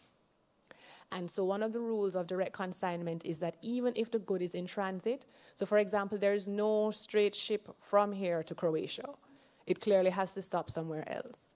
And so what that rule is, if it stops somewhere else, they have to ensure that the customs territory in that area has control of the good, and so the good is not manipulated. And so when it gets to Croatia, they can be satisfied that it's still wholly produced coming from Jamaica. And so similarly, we have an agreement with the UK. Same rules apply for both the EU EPA and the UK EPA. And this is the information for the Jamaica Customs Agency. Should you need more information if you want to trade using any of the EPAs, the EPA with the EU or the EPA with the UK. So we now move on to verifying our product analysis. So what happens if you're interested in a good? A lot of times you probably don't know if it meets the rules of origin requirement. And so what you may want to do first is to call the trade board to get some kind of guidance. After you've been given that guidance, you'll be asked to complete a product analysis form. Pretty much the form speaks to your details as to the name of the entity that is seeking to export. It does not have to be a company. It could also be a sole proprietor or an individual. There are no restrictions in that regard. You would speak about the product that you are seeking to export. I wish this was bigger. I'm not too sure. It's not very clear. But you could also, I can see it better here. You'd speak to the materials, so what the trade board would do, but you would know this from before, right? Because you're going to call the trade board first before you actually complete the form. It speaks to the materials. You're going to divulge what materials you've used. And this is important, not to hold your secrets as to how your pepper sauce tastes different from somebody else's, but really because we have to ensure that the ingredients that make up your pepper sauce qualifies for the rule under the agreement. And so there's one standard form for all trade agreements that we administer certificates of origin for. So it makes no sense really going through this form per se because we can't really see it. But just take home the point that you will be required to disclose where you get your material from. If it's a local product, you'll have to show the receipt. If you get it from overseas, you'd have to show the invoice. Am I correct, Ms. Butler? The invoice, you'd have to show the invoice to reflect where you got it from, so the trade board can look back into that invoice. Because remember, at the end of the day, we have to ensure that whatever ingredients you're using to make the final product, that it qualifies under the given trade agreement.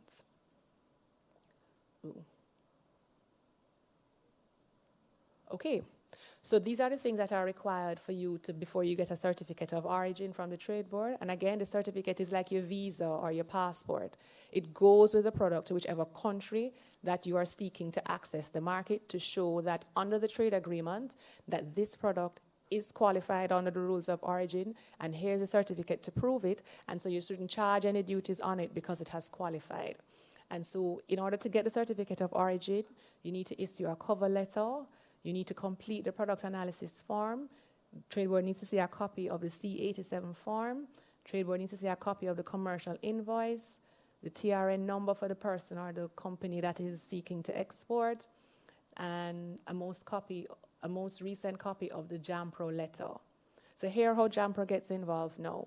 In order for us to qualify, if you're going to export on a commercial basis, you most definitely have to be registered with JAMPRO as an exporter.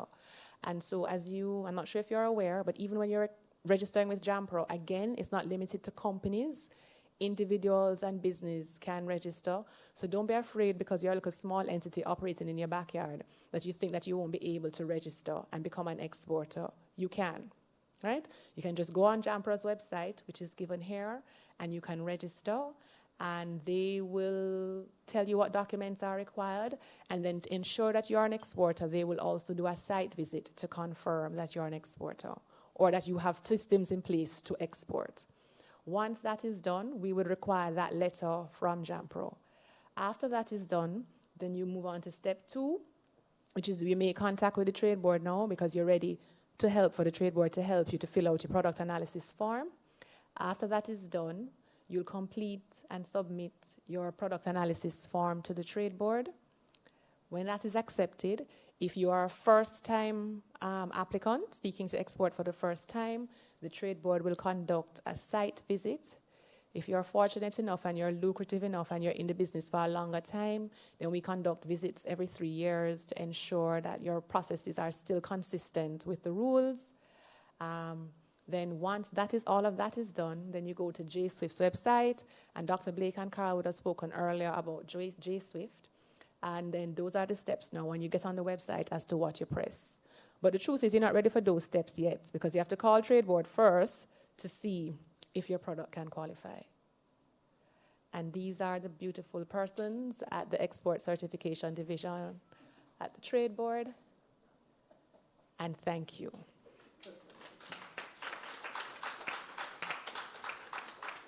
Okay, ladies and gentlemen, I know I've given you a mouthful, so we're going to invite you. Is coffee break ready?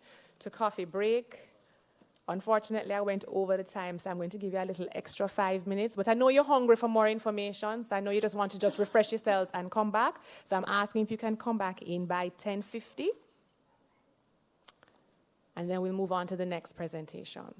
All right, thank you.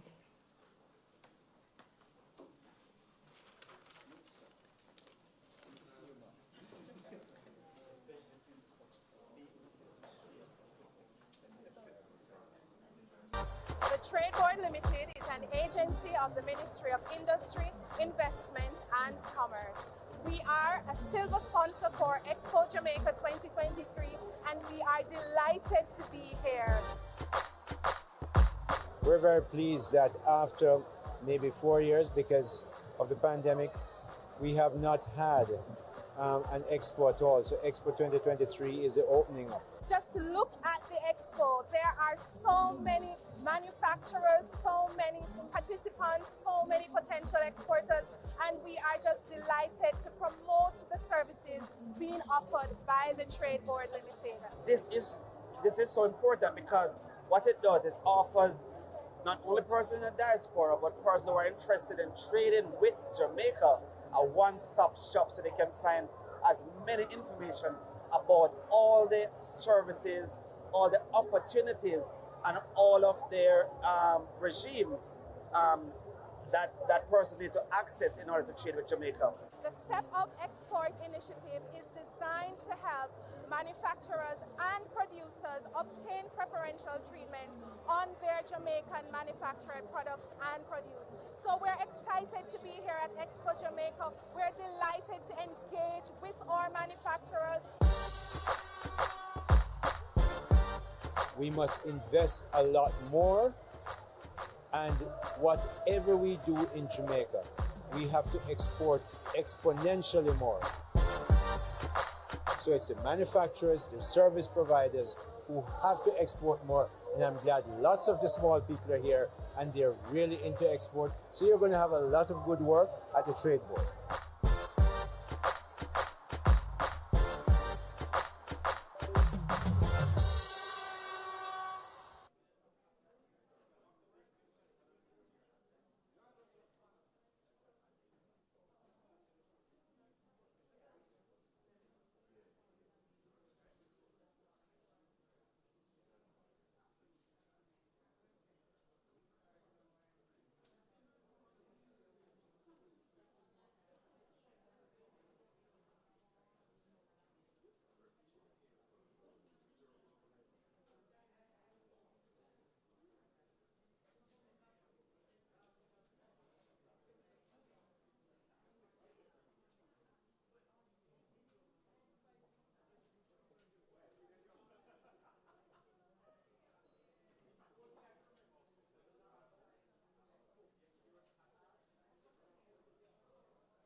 I am very, very excited to be a part of Expo Jamaica.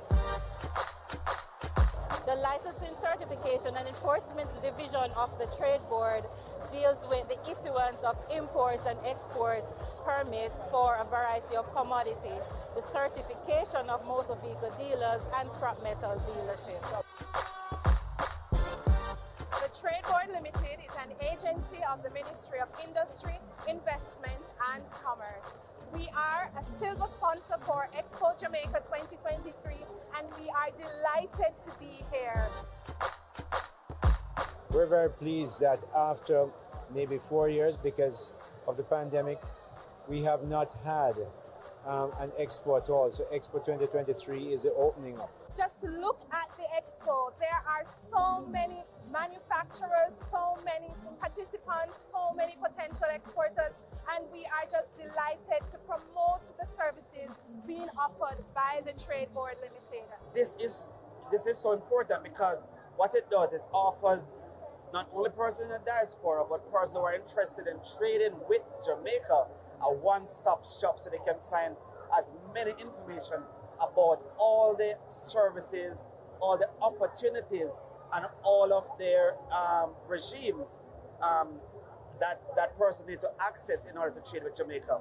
The Step Up Export Initiative is designed to help manufacturers and producers obtain preferential treatment on their Jamaican manufactured products and produce.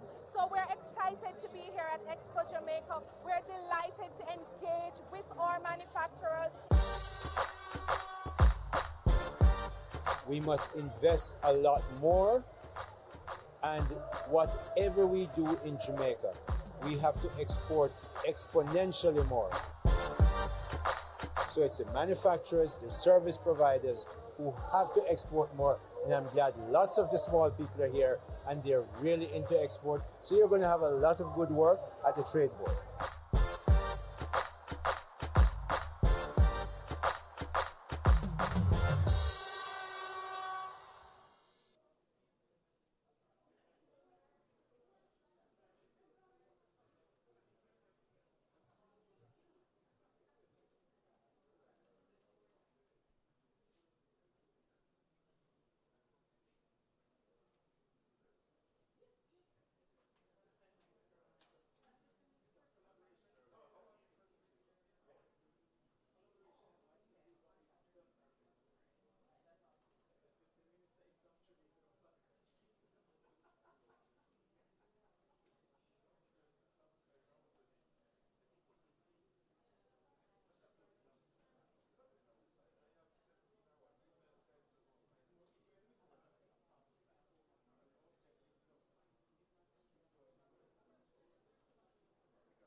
excited to be a part of Expo Jamaica. The Licensing, Certification and Enforcement Division of the Trade Board deals with the issuance of import and export permits for a variety of commodities, the certification of motor vehicle dealers and scrap metal dealerships.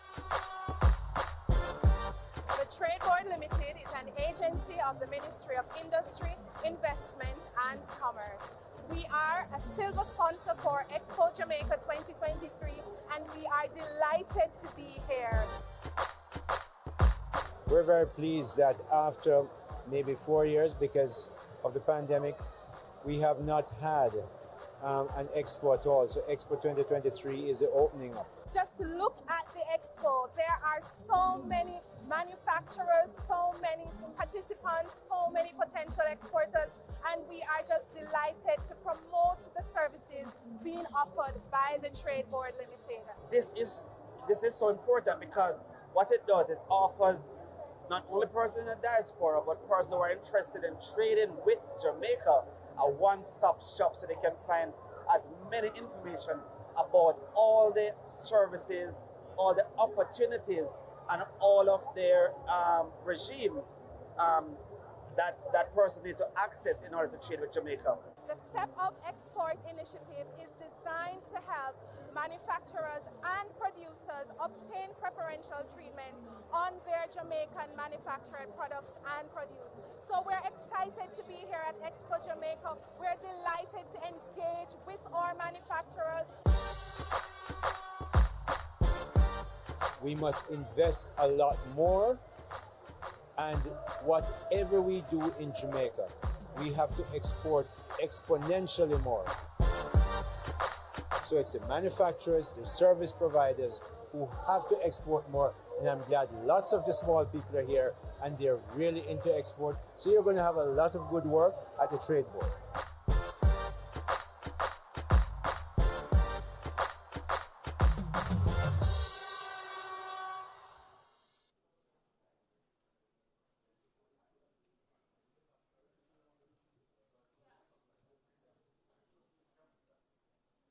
They can hear me out there, Mr.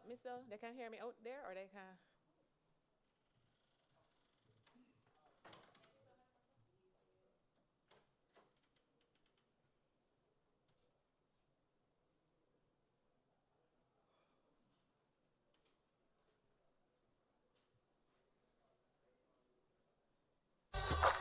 I am very, very excited to be a part of Expo Jamaica. The Licensing, Certification and Enforcement Division of the Trade Board deals with the issuance of import and export permits for a variety of commodities, the certification of motor vehicle dealers and scrap metal dealerships. The Trade Board Limited is an agency of the Ministry of Industry, Investment and Commerce. We are a silver sponsor for Expo Jamaica 2023 and we are delighted to be here.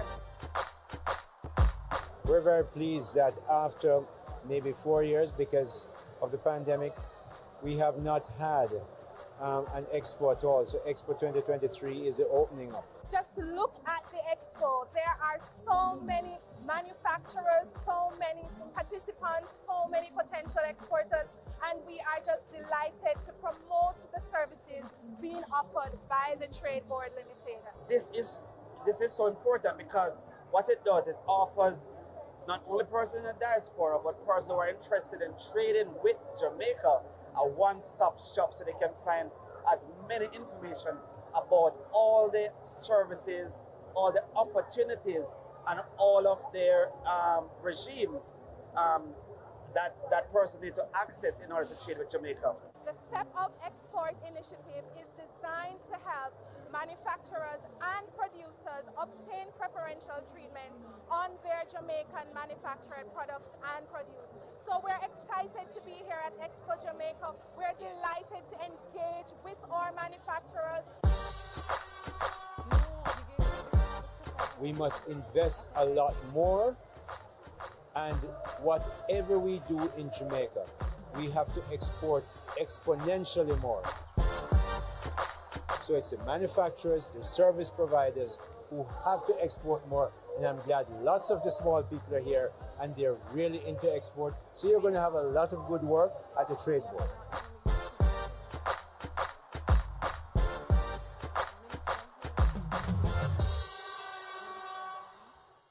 Dr. Blake, Stephen, Daniel.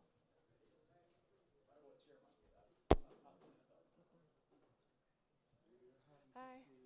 Most beautiful girl in the world. Long time. You squeezed out the last note a while ago. Oh, So you you're know, just Robert? passing through or you're back? I'm back. I've been back since 2021. Contract ended and I'm back. Okay, so I obviously I'm staying under a rock. Yes, but I haven't been doing much. Okay. Yeah. That's nice. So you're back at Tradewell? Yeah. Excellent, excellent. So we're going to catch up. We have to. Yes. All right. All right. So we'll sing happy birthday. Okay. Yeah, my At the officer said end. happy birthday. All right. I will. birthday. Okay. Ladies and gentlemen, welcome back.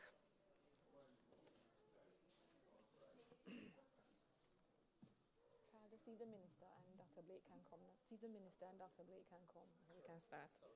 Yeah. Well, how are we with time?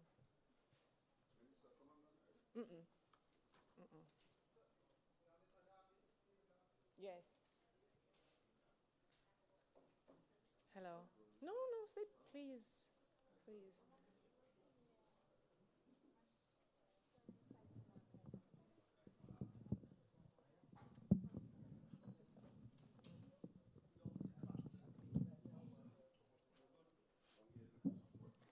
Ladies and gentlemen, welcome back.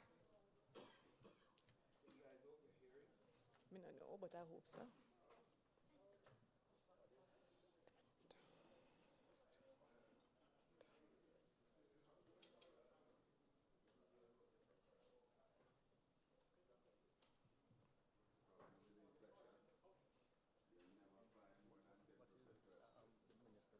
Minister of State in the Ministry of Infrastructure and Commerce.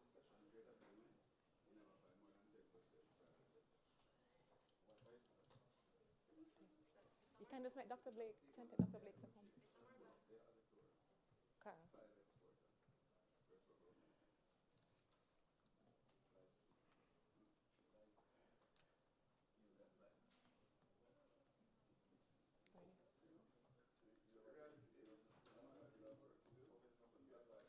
Okay, so we're going to move on to the next presentation from Mr. Stephen Dawkins.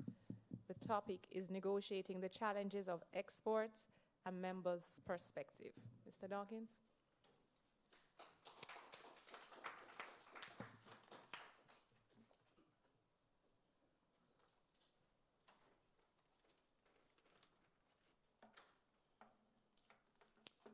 I wanted my full audience. Yeah,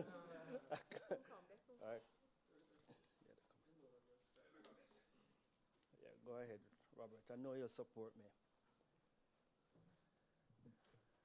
Good morning, everyone. I want everybody to know who is speaking. So,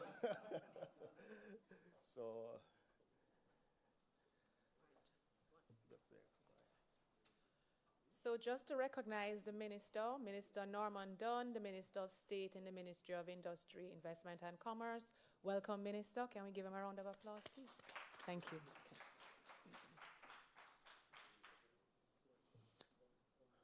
Minister Dunn, good morning. Everyone, good morning. I'm Stephen Dawkins. This is, in fact, a very good presentation because earlier in the morning, because I have dealt with the trade board for many, many years, and the information is truly, indeed, refreshing because you think you know a lot, but you really don't know everything.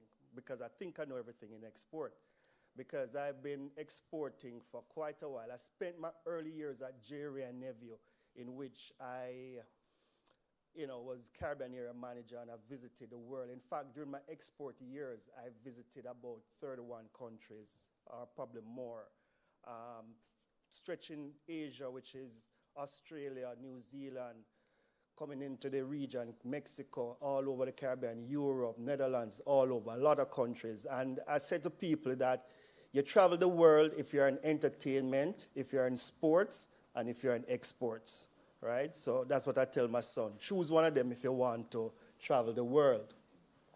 Now, my presentation is a little bit different from what is happening, what happened previously. I'm going to present the reality of exports. And like I said to most persons as I do presentations over the years, export is not easy. And importantly, it must be deliberate.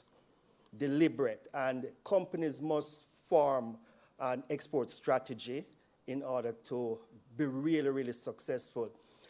I don't know if anybody remember, I shouldn't say remember, everybody know the brand Red Label Wine, or the product Red Label Wine. While I was at Ray Neville, that product could not be exported. Why it couldn't be exported? Because the name could not be registered in certain key markets that needed to go to. So one of the things that I've always implored companies to do, when you're developing a product, ensure that the product is internationally ready, right? I know at Wisynco, I've been at Wisynco for the last more than 10 years, heading into 12 years, and there's a product called Boom Energy Drink. While Boom Energy Drink is exported, it can't be registered in certain markets because there are names that you can't register as a brand or a trademark. Boom can't be registered. Red Label Wine, Red Label can't be registered. And these are some of the challenges we face. Now, this presentation is the Wisynco's perspective where export is concerned. Generally speaking, most Jamaican companies export to the diaspora markets, which includes North America, Europe, and the Caribbean. When I look at my Wisynco sales, it is evenly split between the three. Although earlier I heard that the CARIBCOM is small, it's really not small because sometimes you tend to ignore it and it adds up, right? It's 5 million people in the region, but it adds up. In the English-speaking region, it adds up. So I tend to encourage persons to definitely export to the region. These are the exporting countries that Wisynco goes to. It spanned Europe, North America, and all the Caribbean islands. I'm going to speak a little bit about Cuba because I heard about Cuba. Up to last year, this time, we were exporting 10 40-foot containers into Cuba on a monthly basis, right? We enter Cuba through agents. I've been going to Cuba 5 years trying to get the product in, and eventually we got it in. And doing pretty well. So we entered with the Tetra Pak format, True Juice brand, doing extremely well. But a simple movement in price can change everything. And that is what I'm speaking about when you understand challenges. So the product moved from $3.05 per case to $3 and I think is 9 cents, and they decided that they can't take it anymore. So they go to another brand. So it's very difficult, but the reality is that we have to export profitably, right? Profitably. And one of the things that I heard a lot earlier is that we have all of these trade agreements, trade laws, trade issues, but the reality is that most businesses are in business to make a profit. And if you're not going to be able to export profitably, then it's not going to make sense. And as a director of the JMEA, and I've been a director of the JEA for a very long time, since 10 years I spent on both associations, the JEA and the JMEA. In 2016, we put out a plan, Robert would remember, that we would have a target to hit $2.5 billion in export sales. We haven't done that. since 2016. In fact, last year was one of our biggest years. I think it was $1.9 billion in export sales. Now, again, it is deliberate, and I ask, and this is what my presentation is about, being deliberate if we really want to truly export. Right here, I list a number of challenges. Quality of the products that we export, meeting the market requirements that we went through earlier, bringing new products to market. How do you do that? Competitiveness, climate change, which is critical and a critical factor in what you do when you're exporting products. Access to information, packaging, finance that we discussed earlier, and the permits and turnarounds from the agencies. In fact, when I was asked to do this presentation, I reached out to my board members of the JME and asked them, what are the challenges them have?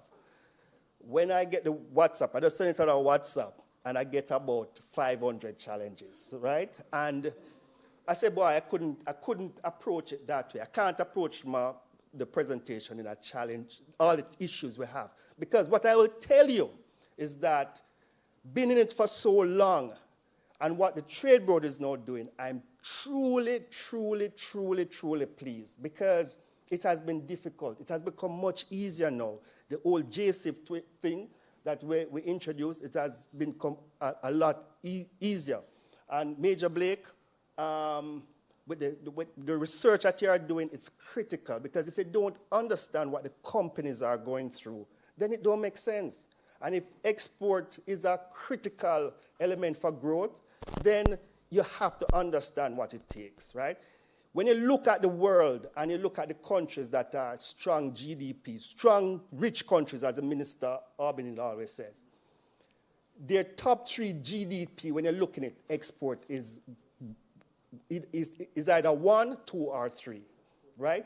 Export of the economy. It has to be that way. So we have to be very, very deliberate where that is concerned, right?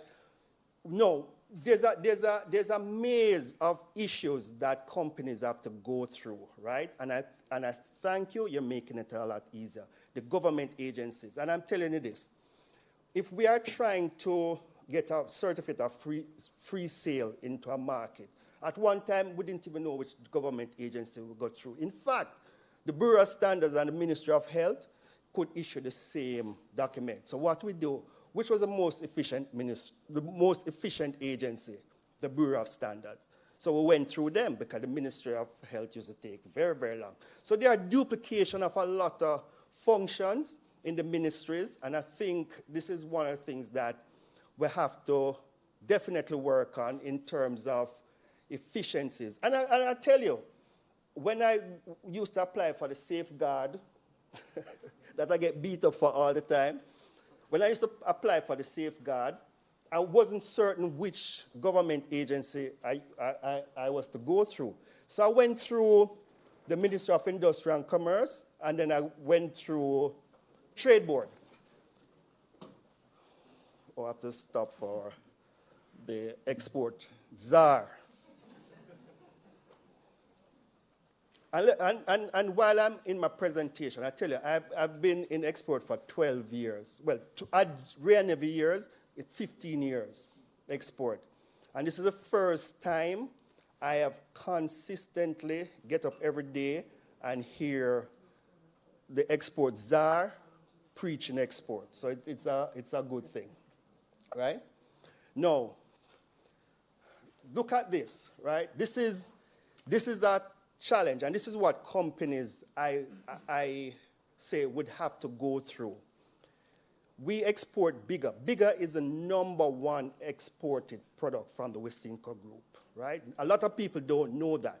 We export over 1 million cases of bigger across the world. A lot of people don't know this. The minister was at our factory the other day, and he was in awe. I'm support, right? The warehouse and the factory, he was in awe. Now, to get the product exported, it has to be deliberate. So you look at the countries that we need to go to, the USA. What we try to do is standardize the labels. but the labels cannot be standardized for all markets that you have to be in. So we have to print labels for different markets. If you notice, this is the Netherlands label. It has the language on the label because that is their requirement. So we have to put it there. Also, with the whole Brexit situation, what happens in the UK no longer happens in the EU. So you have to separate. One time it was one label that we could use to go there. No, we can't use both labels. So these are some critical issues that companies must face and will face in terms of their, heading into markets. And I could go through a myriad of things, but these are just some of the many, many issues. I spoke about climate change. What is happening now? You know the plastic dynamics of getting plastics recycled. Now, what we are forced to do, and this is an additional, I wouldn't say an additional cost, but an additional process in your operations. Obviously, it's an additional cost because now the next step is that the caps on the bottles in some markets, the EU markets where bigger is our number one exported product, we now have to make the product with the cap attached to that label. So what we have to do now is to refine our production processes, get the equipment if we want to be in the business of exporting. So these are some critical issues that companies will face and will have to do it, right? About 2 years ago, when I was vice president under the Pandoy administration, we developed a 10-point plan, right? A 10-point export growth plan. Some were activated, but some are not yet, right? And the tax relief up there, and I'm saying it, and I'm glad the minister is here, and I'm glad that I am given this opportunity to say it. The only way Jamaican companies will be focused on export is if it becomes profitable for them, because we are all in business for export. I see where the certificates were issued, that in some countries, even though we have some, no certificates were issued, because it's difficult. It is not a simple process of getting up. So what we do, the easier markets is what companies go to, the diaspora market, the USA, North America, Canada, the Europe, UK, and so on. Yes, it's small hanging fruit, so we do that. But when I was entering, I have 5 minutes left. It's so much. It's hard to discuss this in 15 minutes.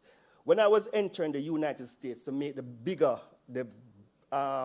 number one exported product, I had to buy 400 coolers and brand them, put them in all Golden Cross restaurants across the United States. We sponsored every single jerk festival that you could think of. We branded Florida buses to put bigger on the Florida buses, right? We do trade promotions in every restaurant across Florida because Jamaican food is the best food. Somebody said it earlier, and it's the fastest growing restaurants in the US. Jamaican restaurants are the fastest. Think about it, and it contributes to our growth as well. And so we do a lot of partnership in the United States, in the US, and I'm saying this because if you're going to export, you have to invest in the product. You have to invest in the brand. And it's not easy. So when we're doing launch, we're constantly out there putting it in there. This is in the UK and so on. Because I'm rushing, trade shows are absolutely necessary. You cannot export if you don't go to trade shows across the world. Say it again, please. No, you can't export if you don't beat the pavement across the world. Go to every possible trade show that you can go to. People will know your products that way, right? I just rushing through. I'm just showing you what we have done and the investments that we have made. We put billboards in other markets. This is in Trinidad. They have said to me that I can't do it. I remember my chairman said to me, Stephen, don't go to the Bahamas because their taxes are too high, their import duties too high. I'm saying, no, I'm going. Bahamas is one of our top 5 buying markets right now.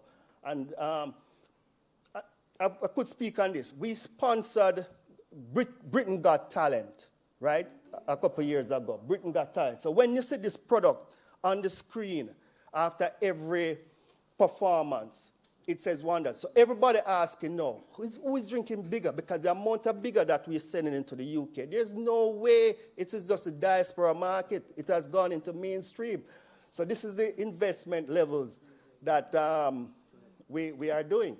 So 15 minutes, I could have gone through a lot more, but this is 5 more minutes. All right. So listen, another thing is that all right, can you play this for me, sir? Mornings with Z99's Tim and Terry could hardly be more entertaining, hilarious, or juicy. Until now. Every morning next week, win a case of True Juice and an Echo Dot with Tim and Terry's True Juice question of the day at 8:20. Now they've truly got the most juice in Cayman. Really, guys? Seriously? That's what? Oh, for Terry. Terry can't refuse a pun. All right, fine, whatever. It's a juicy question of the day. 8:20 weekday mornings with Tim and Terry for a free case of True Juice and an Echo Dot every day next week from the best station in Cayman. Juice 99. I mean Z99. Cayman is a small island of 60,000 people. Big GDP. They are one of our biggest buyers of Wisynco products, biggest buyers.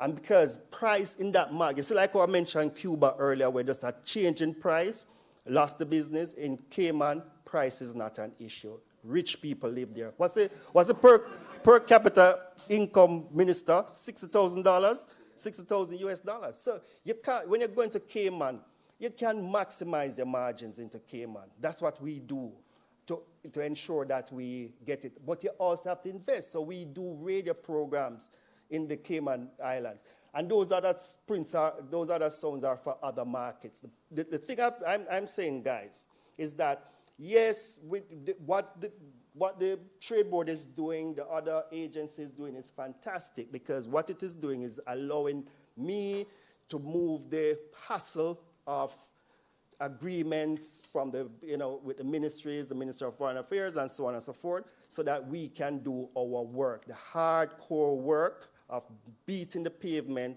going on the streets, and making the products big. Thank you very much. Could have done a lot.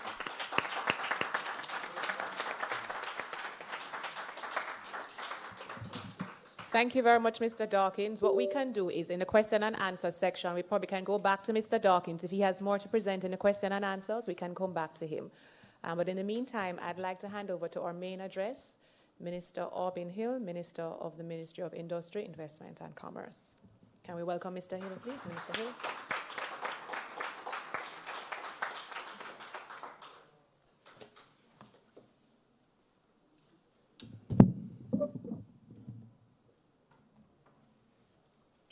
Somebody, I'm sure, will be lining up my slides for me.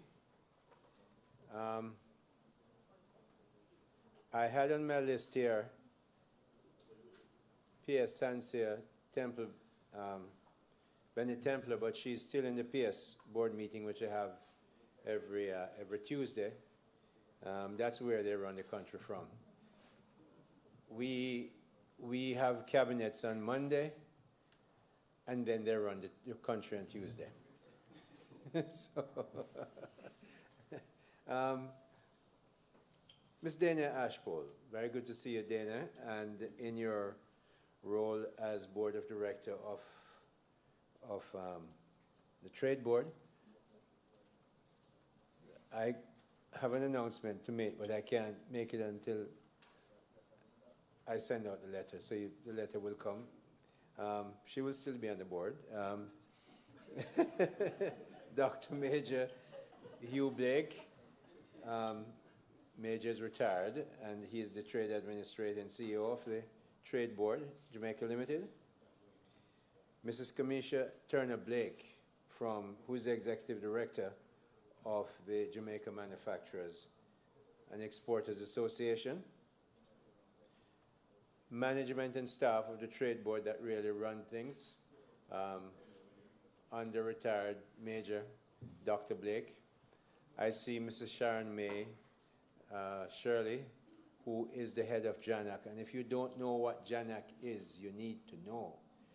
JANAC is Jamaica National Accreditation Body, and they are authorized, I'll just tell you one piece, one of 4 bodies in the world that is authorized to handle and accredit for the federal, for the FDA, Food and Drug Administration. Now that means when they accredit your lab, you don't have to worry about FDA when you go to the United States. She runs that organization in Jamaica. That's one of 4. That organization serves 9 other countries, and maybe 10 by now. You've added an 11th country, Trinidad, Guyana, all of them. And those 4 FDA bodies I told you about, I think 2 of them are in the United States. 1 is in Asia, and 1 is in Jamaica. JANAC is an important place. If you're going to be involved in export, you need to know them just like you know the Trade Board. But you will get to know them in due course. They are one of the 20 agencies in the ministry that are here to serve you, to facilitate, to enable, exceptionally to regulate. We're primarily to make sure we enable, facilitate, encourage, and make sure we grow our businesses. And because there are all kinds of players in the world, exceptionally we have to regulate. But that's, and while that is there, the enabling part is what we push. So we talk, I'm happy to see exporters. I know many of you are online. Other specially invited guests, media practitioners, and of course all the distinguished ladies and gentlemen. Stephen gave you a wonderful presentation just now. Exciting, very good people, and it's from now a publicly traded company. I know Wisynco it was private, so you can buy shares in it. I'm not selling shares, please. I'm not an investment advisor, please. But I'm saying to you, you can see the work that Wisynco does. And you know, I have traded shares all my life.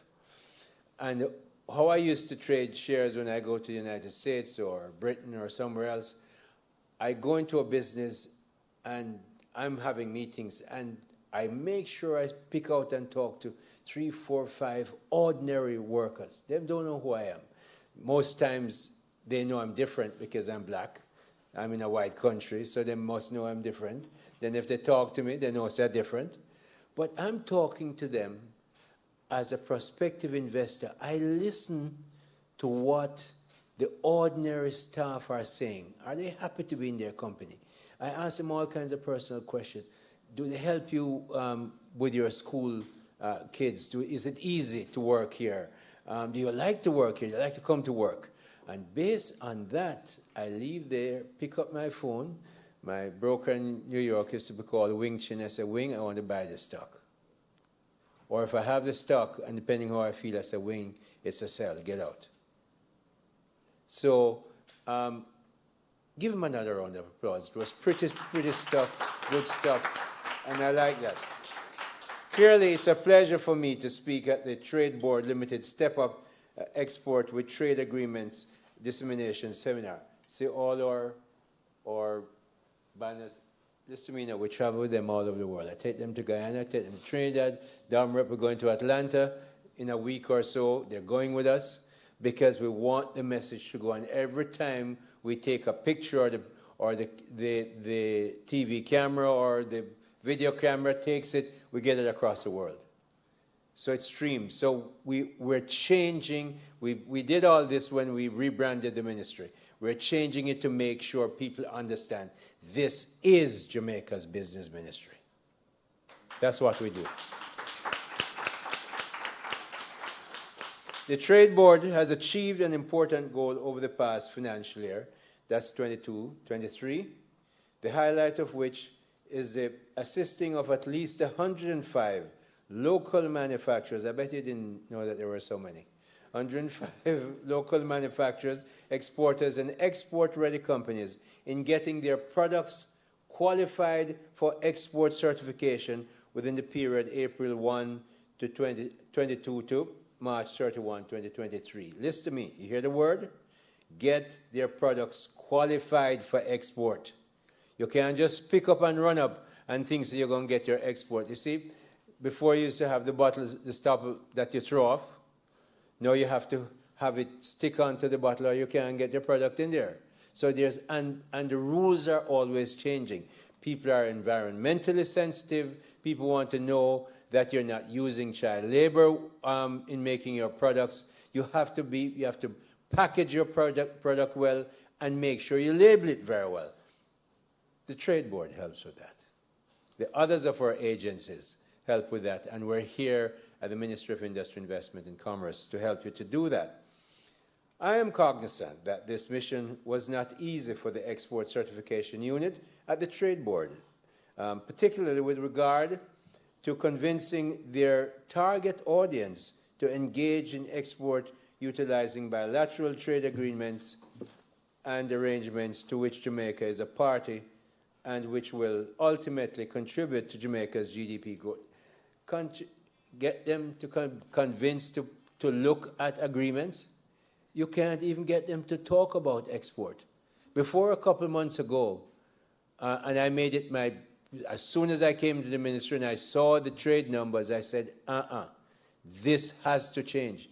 Now, people might talk about export, but they're not talking about it enough, and they're certainly not checking enough as to what it takes to do export. It's not just easy. So when you see exporters get rich and people buy them stocks because they talk to their employees, is work. Serious work, Steve. No, sir? Serious work. At the Ministry of Industry, Investment and Commerce, Jamaica's business ministry, it is always a pleasure to be in a space and a part of conversations that revolve around growing businesses, increasing exports, and enabling economic growth.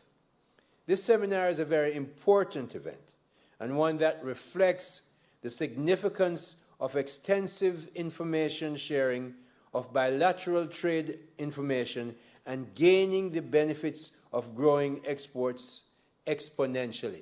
We're not interested in growing exports.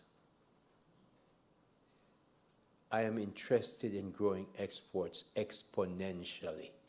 That means big. This is what that means. Okay? Big exports. But you know, as we look at what this seminar is about, and growing businesses and so on, we need to understand that we have to understand how Trinidad trades. You have to understand how Bahamas trades, how Curacao trades. But I want you to pick up something that Stephen said. He said they told me, don't waste your time going to the Bahamas. It is, them not going to do it. Rubbish. Anybody did tell Mrs. Reed, my teacher, my primary school teacher, that one day I couldn't go to Monroe and Harvard Business School, she'd have said, rubbish. Mrs. Reed never believed in that. She'd take out her best student, prepare them for Hampton and Monroe and wherever else she send them, and make sure they go. We must not ask. In fact, whenever anything, I've always said, if they would just leave me alone, I'd become a scruff. The foolish people, them go challenge me. Yes, sir, Minister? Them shouldn't do that. Because all you do is you get my juices up, and that's when I focus. And when I focus, God bless you. Make sure you really want a war. So, you know, we need to get this argument out that we have to grow exports. I'm going to show you some things that I want to make you very uncomfortable with, so that you become like that oyster with a sand in them, and all you make is, over time, you make a wonderful pearl of the Caribbean. Of the Caribbean.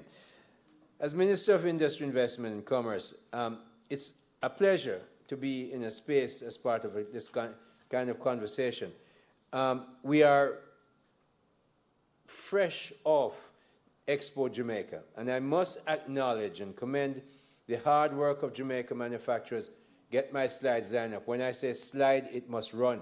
I'm not into any foolishness. I don't run that place. When I say first slide, I want it. Whoever is doing it. Mind you, I have no idea how to do it because there must be a division of labor. If I can do it, how that person going to get the job? No, man. I do what I do.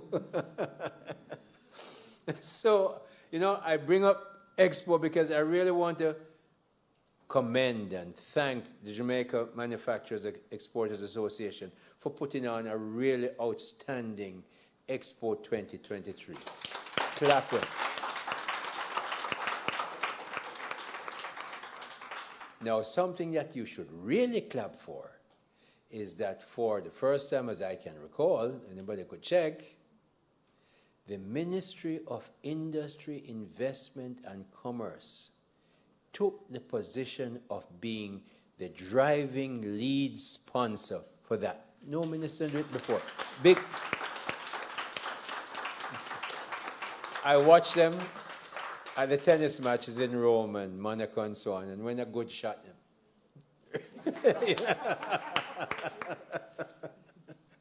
Tennis is the game I love, and football, and cricket, and everything else. But growing Jamaica's export is vitally important. I mean absolutely vitally important. Here is why. Slide 1. Here you go. When you look at that slide, Jamaica's real GDP, the numbers might be small, but I'll tell you. You see, the high point, let me tell you where the high point was. 1972. 1972. And from 1972 peak, all you can see is go down. That's our real GDP. Madness. And I'm going to bother you with that. I'm going to move to the next slide and thank the person who's put this up. It's there very quickly, very nice. Notice, no hitch, not into hitches. We're the ministry, we're the business ministry, we flow. No hitch. Okay? So, the red one at the bottom is Jamaica. Flat, like my head forward. Not going anywhere. That is our per capita GDP. So, since it's far from you, I bring a table that I'm going to read. I'm telling you already how Cayman rich. So, we have up there actually Jamaica, Estonia, Singapore, Costa Rica. Estonia is in the purple one. Singapore is the one at the top in the gray line, way above everybody else. Singapore is one of the highest GDP in the world. They have 5 million people, 5.7 million people, and they were as poor as Haiti could never believe. I'm telling you.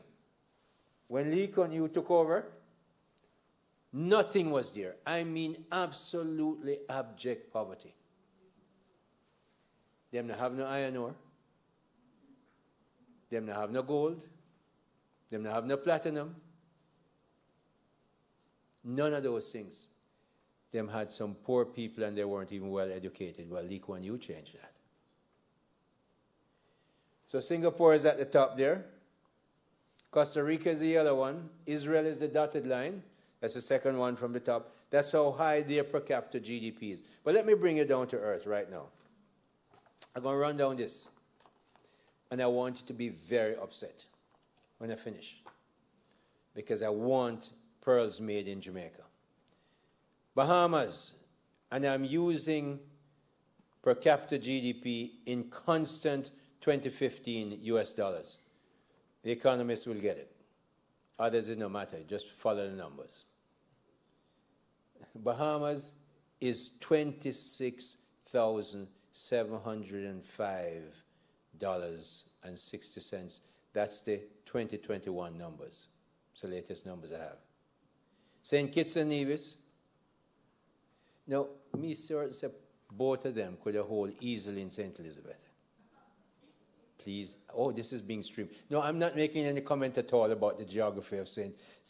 Kitts and Nevis. What I'm making a comment about is this, that they have a per capita GDP, listen to me carefully, 18,795.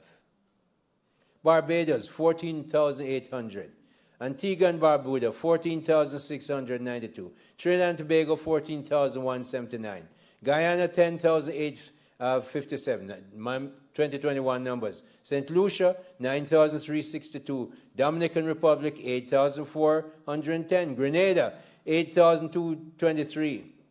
St. Vincent and Grenadines, 7,926. Suriname, 7,008.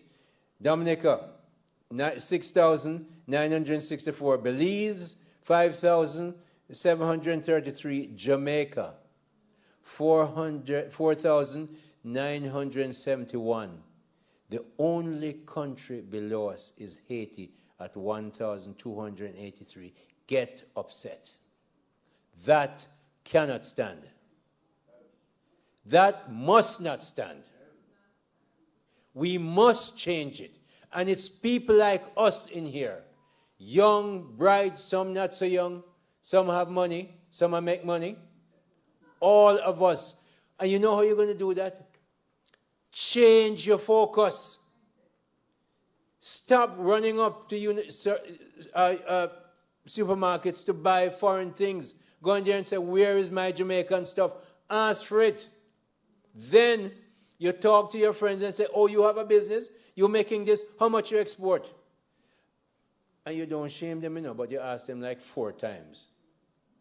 And by that time, they get shame. I tell you why. They don't have to get shame. Last year, I went to Christmas in July. It was at the Pegasus. And one of my first outing as minister at that time. And I went and I talk about export. Because soon after I came in January.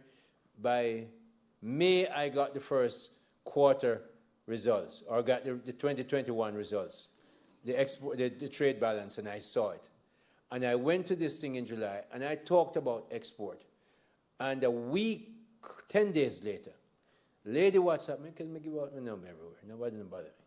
And if they don't bother me, nobody me answer it again. So I gave, they have my number. So she WhatsApped me and said, look, I'm in this business, tell me what it was. And I was thinking about export, but I never think about it much. But when you said we have to think about export, I went to Miami. I found a person who wants my product. And now I just sent off my first container. Container! Me say everybody can export. You know, see what France do? France take water. I don't know what kind of water it is. Snow water. Put it in a green bottle and put Perrier on it, and you'd pay 5 times the value that God give you for free. 5 times, maybe more than that. And you never hear of Perrier and then say Evian, and you know what I mean? And charge you for the Evian.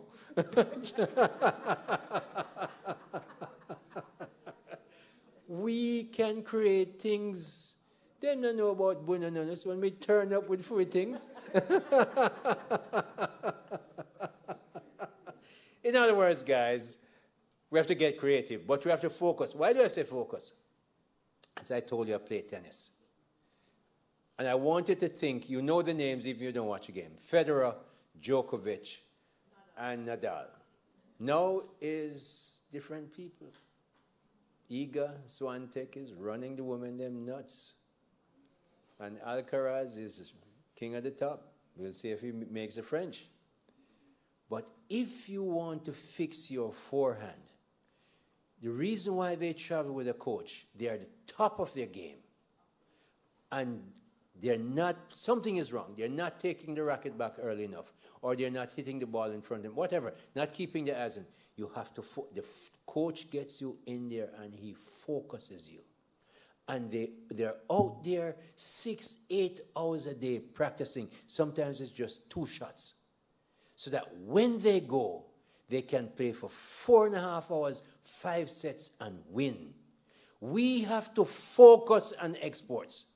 We have to focus everything we make. We say how we get it export. And not just think about yourself. Talk to your friends. Talk to the trade board. Talk to Janak.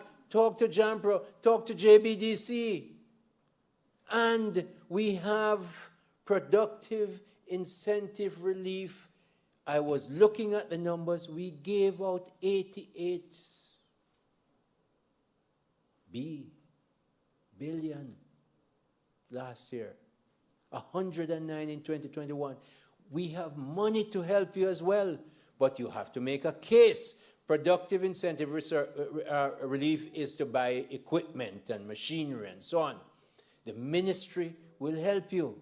Exim Bank will help you. Development Bank will help you. And you must use the agencies we have to focus on export. If you're doing anything, all coffins, you must try and export it. Anything. Because I promise you, anybody invite me to any debt yard to speak, they're going to hear about export. I don't know how I'm going to do it, but I'm going to talk about export. I'll find a way. So, you see where the per capita GDP is? The reason why I'm telling you this about export, that cannot stand. We cannot stay at 4,000. You know something? I'm going to come to the end and show you what China did in a few years. Here's another reason why we can't stand. The next slide, please. This one really blew my mind. So last year was our 60th anniversary, independence anniversary. So when I looked at the 21 trade figures, which I told you about, well, I didn't tell you, we imported $5.975 billion US dollars in 2021, goods and services. We exported a mere $1.441 billion US dollars. The net gap, the trade balance, the negative trade balance was $4.534 billion US dollars. That's a recipe to remain poor. So you know what? We did remain poor for all those years. For 60 years, I look at the trade figures. I asked the researchers, Mr. Hyatt and his group at the ministry, said, please give me the numbers for 61 years, because from 60 to 2021, 61 years. 62, sorry, to 2021. 61 years, whatever the number is. I went from 1960. So, you know what I found? There was one so-so year, one dega year, as we say in Jamaica, that we had a positive trade balance. You know when it was? All me wasn't born yet, 1966. You know what I mean. So, I'm saying for you, the last time we had a positive trade balance is 1966. That cannot stand either. That must change. But you see the difference? You see how weird, you see the red mark?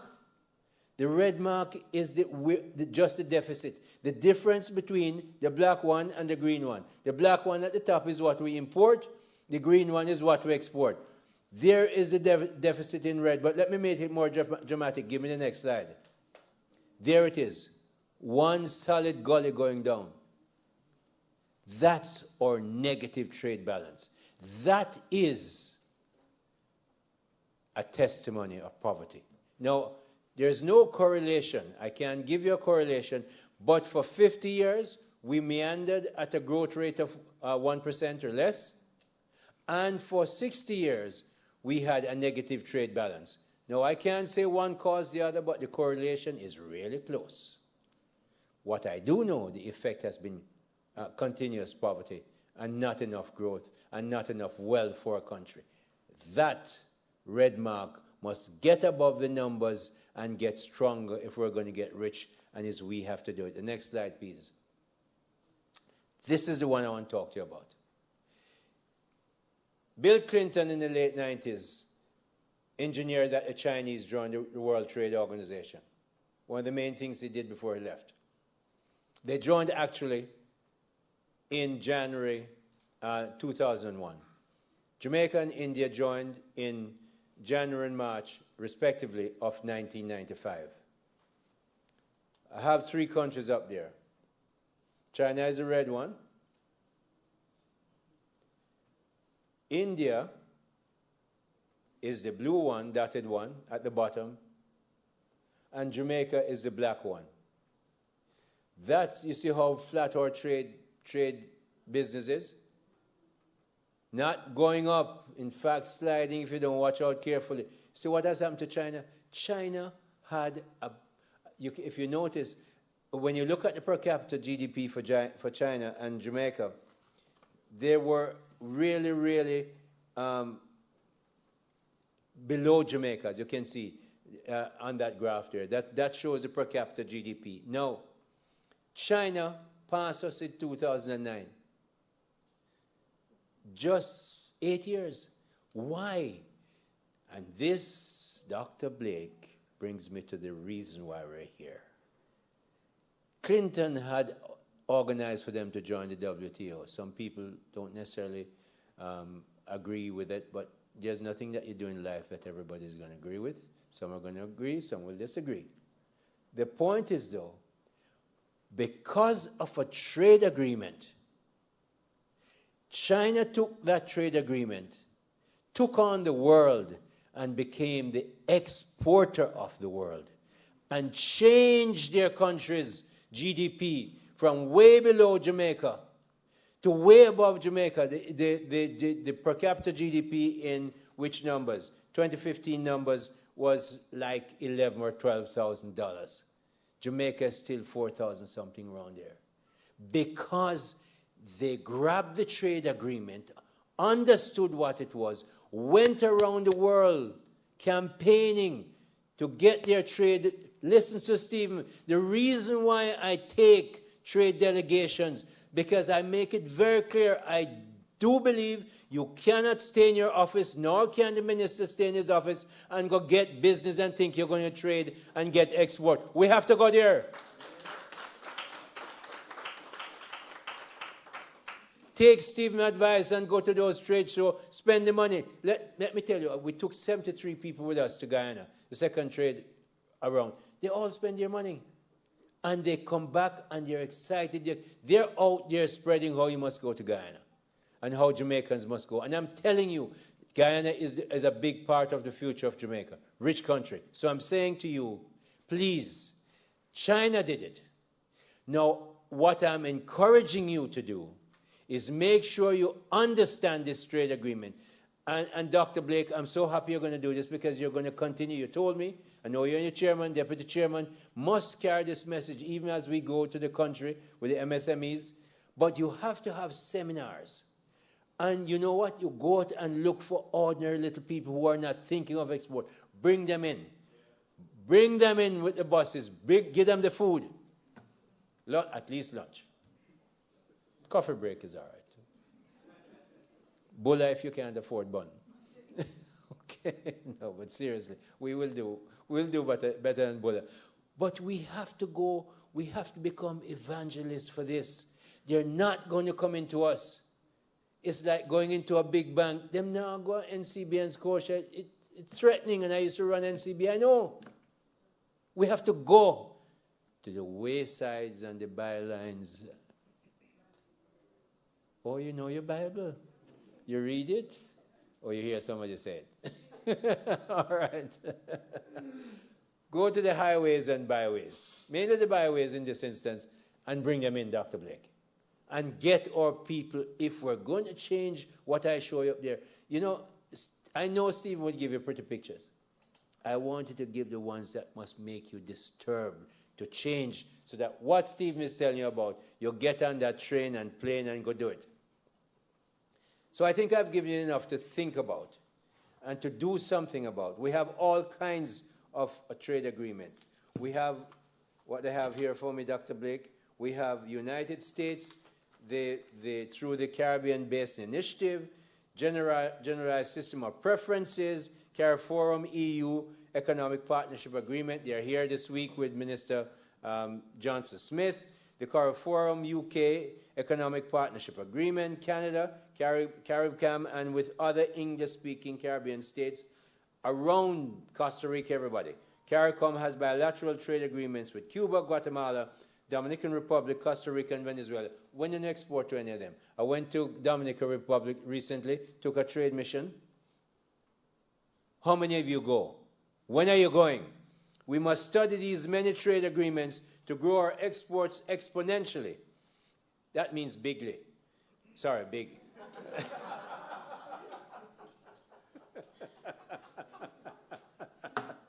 You get my meaning. All right, I'm glad you got the drift. Okay? Increase good employment and make Jamaica a wealthy country. No apologies. We want Jamaica to become a wealthy country. We've been poor too long. We're too bright to let that happen. We're too good to let it happen. We must change it. The lack of information about the use and benefits of trade agreements will have to be fixed by the Trade Board and the other 19 agencies in this ministry, coupled with the apparent lack of interest and know-how among our manufacturers and exporters. Some do, but not all have to be changed. We're working to understand the reasons that impact exporters' ability to access or understand the information relating to market access requirements and how to meet them. The lack of knowledge of exporting under trade agreements, you have to understand and study them, negatively impact our business chances of benefiting from preferential treatment and successfully engage in shipping their products and produce from Jamaica to overseas markets. We must study them like any loan agreement. We get used to it. We must get out of, frankly, a little bit of laziness. We have to do the extra work, ladies and gentlemen. And it's probably going to ladies who will lead the gentlemen until them catch up. What y'all clap for? Uno men, uno can't clap. Anyway, all of us, men and women together, must work together to make this work for us. The Step Up Export with Trade Agreements initiative is a relevant and timely program that has placed the TBL in the right place to support the mission of export-led GDP growth. We have to do that. Manufacturers, exporters, and farmers, you are being afforded the opportunity to learn how to benefit from duty-free or duty-less shipments of locally manufactured products and services. This forum was designed especially for you. If we are to become a wealthy developed country, we must export to many more wealthy countries. Yes, Cayman, Bahamas, Turks and Caicos, United States. What's wrong with Israel? Take them on, because if you go to Israel, you have to be very good. So you know you're going to be very good. So we do it. We must export to many more wealthy countries. We cannot continue to trade only among our 3 million relatively poor people, and I gave you the numbers. So now work a quarrel with me. We're near the bottom. We must rise to the top. I'm not even interested in the middle. It's going to take time. It doesn't happen overnight, but we have to start now. Trade Board is doing it. JMEA is doing it. PSOJ is doing it. And the Ministry of Industry, Investment, and Commerce, Jamaica's business ministry, is doing it as well. To the Export Certification Unit at the Trade Board Limited, I look forward to increased initiatives and engagements with exporters and potential exporters to step up export with trade agreements. Step up export with trade agreements. You, Dr. Blake, and your team have established programs that are designed to achieve the big, hairy, audacious goals pronounced from Harvard Business School as BHAG. So when you hear me BHAG, say BHAG, no, I have to tell you again, big, hairy, audacious goals, big ones, not small ones. And I implore all other agencies under the Ministry of Industry, Investment, and Commerce to take on the mantle and encourage. You're setting a good example, Dr. Blake. Encourage manufacturers and creators of services to step up export. Thank you to the Trade Administrator, Dr. Blake, you and your team, the JMAA team, Mr. John Mahfood, all of you guys, let us collaborate to grow our exports exponentially big and make Jamaica the wealthy country it must become. Thank you very much.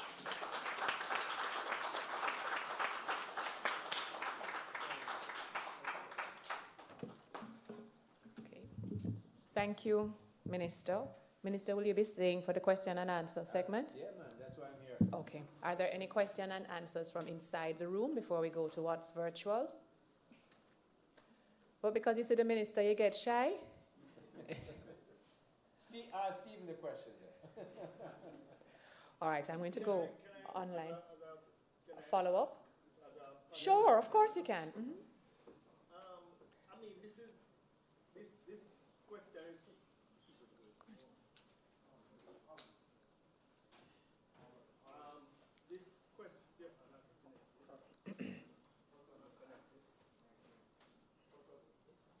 This question is to the minister, really. I haven't been in the JMEA because while I was at the JEA, I was one of the lead on the JEA side to merge JMEA, right? Policy direction as government. What is that single element that you think would change the ball game in getting businesses and the populace generally to move exports? It's really a policy decision, I believe. You know something?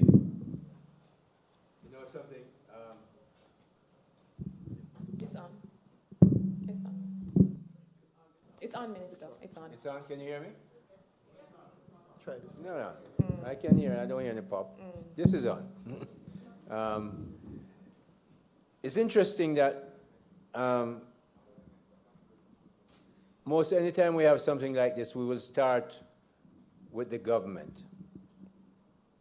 And the government sets the playing field. We say, hello? All right. We say that tax rates are this. You have to do these things to export. But I must tell you this, that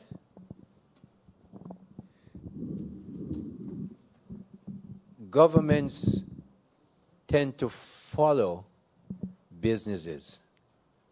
What we want are two things. I want businesses who haven't even thought of export. You think about, you've been in this business a long time. There's a time when Wisynco didn't export. Okay? They have to get there. We want now businesses that when they start on day one, think of export. We don't do that enough. We start and say, oh, we're going to compete with Grace and we're going to compete with this. I don't want to compete with Grace. I want you to compete with General Foods. I want you to get your stuff in the United States and sell it. Or whichever big market we want to go to, Trinidad, Guyana, Bahamas, wherever. We have to change the mindset of business people in Jamaica. And I mean big and small. Because you know, Steve, and many of my colleagues in here, you never thought of export for a long time. You're exceptional because you've been in that business. It has been your business. Okay? They invited you to Wisynco because of your export expertise. If they were to put up ads, they couldn't find 15 of you of that year from which to choose one. They never existed. We never talk about export.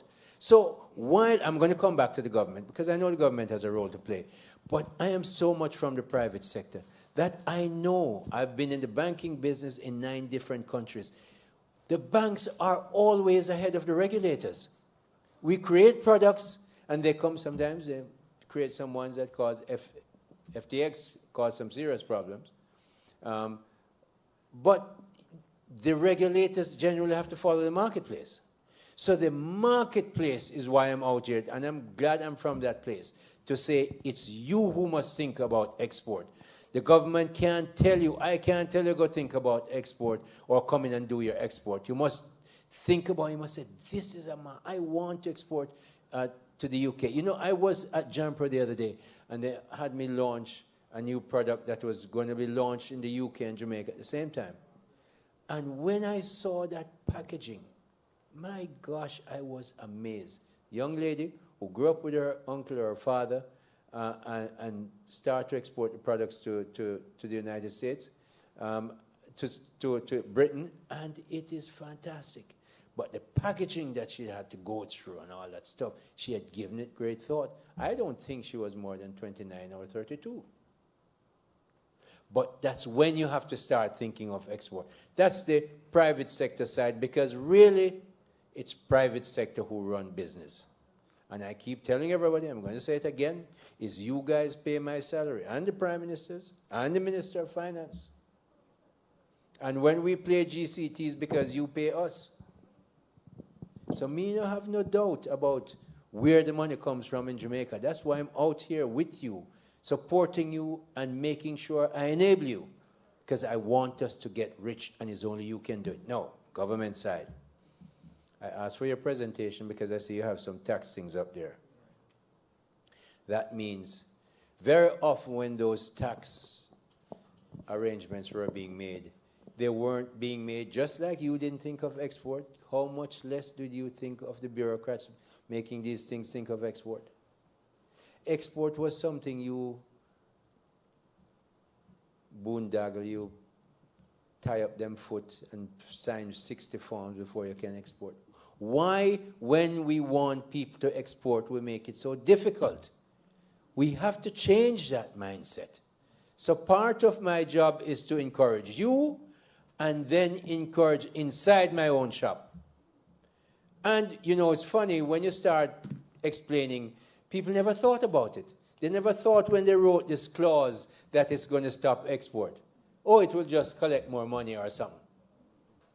We have to get changed from that mindset. So the government has to be the enabler. So you notice I have 3 objectives in the ministry. Big ones. There's some subsidiary ones. But they're all linked. The first one, grow export exponentially. You notice I don't say manufacture first. As I told you, Perrier water was manufactured by anybody. Them just bottle it nicely. The next one is you must get investments. Usually we talk about foreign direct investment. We love foreign loans, we love foreign direct investment, we love that, yes. But there's a lot. I had a meeting with William, and I won't name the other gentleman now, another big businessman, 6 months ago at the British High Commission, and they said that they're investing billions of dollars in Jamaica. And you know, I came to the plant. You see, the money is investing. And the reason why they're doing that, they haven't seen Jamaica like this for 30 years. Jamaica is growing. Jamaica people are coming to Jamaica. Jamaica is positive. Do we have problems? Of course. Them not have problems in the United States. Them not rich. All Singapore, where you can't spit on the street, them have problems too.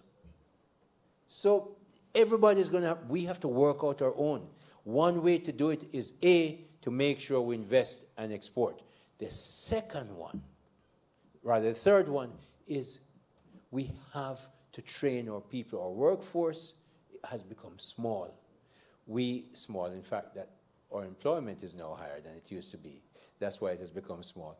But we have 300,000-400,000 people out there, young people, mainly young men, who we now have to bring in through heart and through working with the JDF, whoever they work with, for discipline, for training. They all must have a skill. Skill, and everyone must have certified again over there foreign, so they can work in Jamaica, Saudi Arabia, United States, anywhere, preferably in Jamaica. So what are we doing? Let me tell you, unless you have endless natural resources, and I mean in this instance primarily oil, like Qatar, United States, United Emirates, really Abu Dhabi, Saudi Arabia or Kuwait, unless you are endowed with that kind of oil, or now Guyana, you have, if you don't have those, the only thing you have is you have to educate your people. That's what Singapore did. That's what Israel did. That's what Estonia did. No, if you are like Singapore and so on, you educate your people, we have to follow that and make sure we educate our people so that you get the people you want. Now, if you're blessed to have endless resources like the United States and you educate your people, you become the richest country in the world. I just want to be wealthy for Jamaica. So we have to make sure that we work together. We look at those taxes. There's not just one thing. If there's just one thing, is the mindset. On both the government side and the private sector side. That's what I want to change.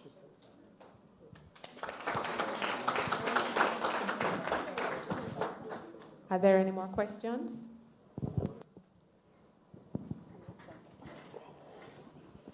Morning, everyone. My question is to Senator Hill. I'm good. Who are you? I'm Keena Thomas. From which entity? Seraph Pro.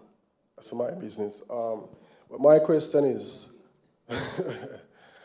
should or must the Chinese one overtake the US dollar as the world trading currency?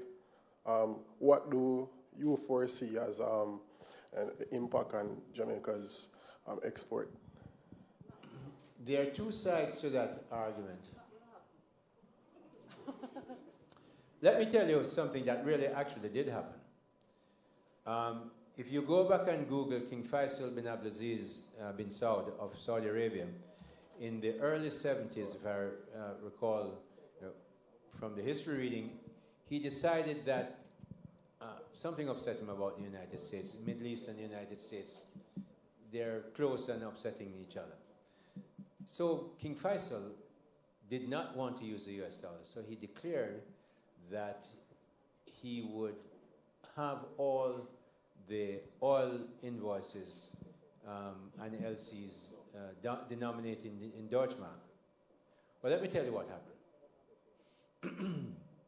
That happened. What King Faisal did was make sure Deutsche Bank and Commerzbank, those were two big German banks at the time, made a lot of money.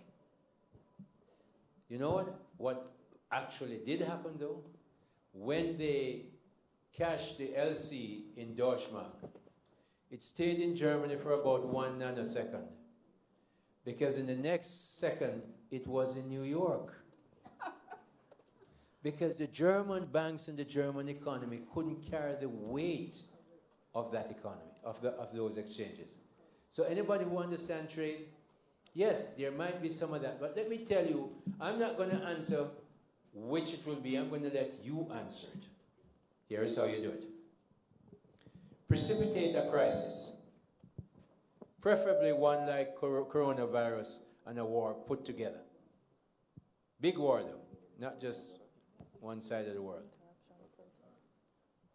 And then you look at where the Chinese, who can, the Saudis, who will, the Russians, who can, the British, who can and probably will, the German, who will, see where they put their money in a crisis.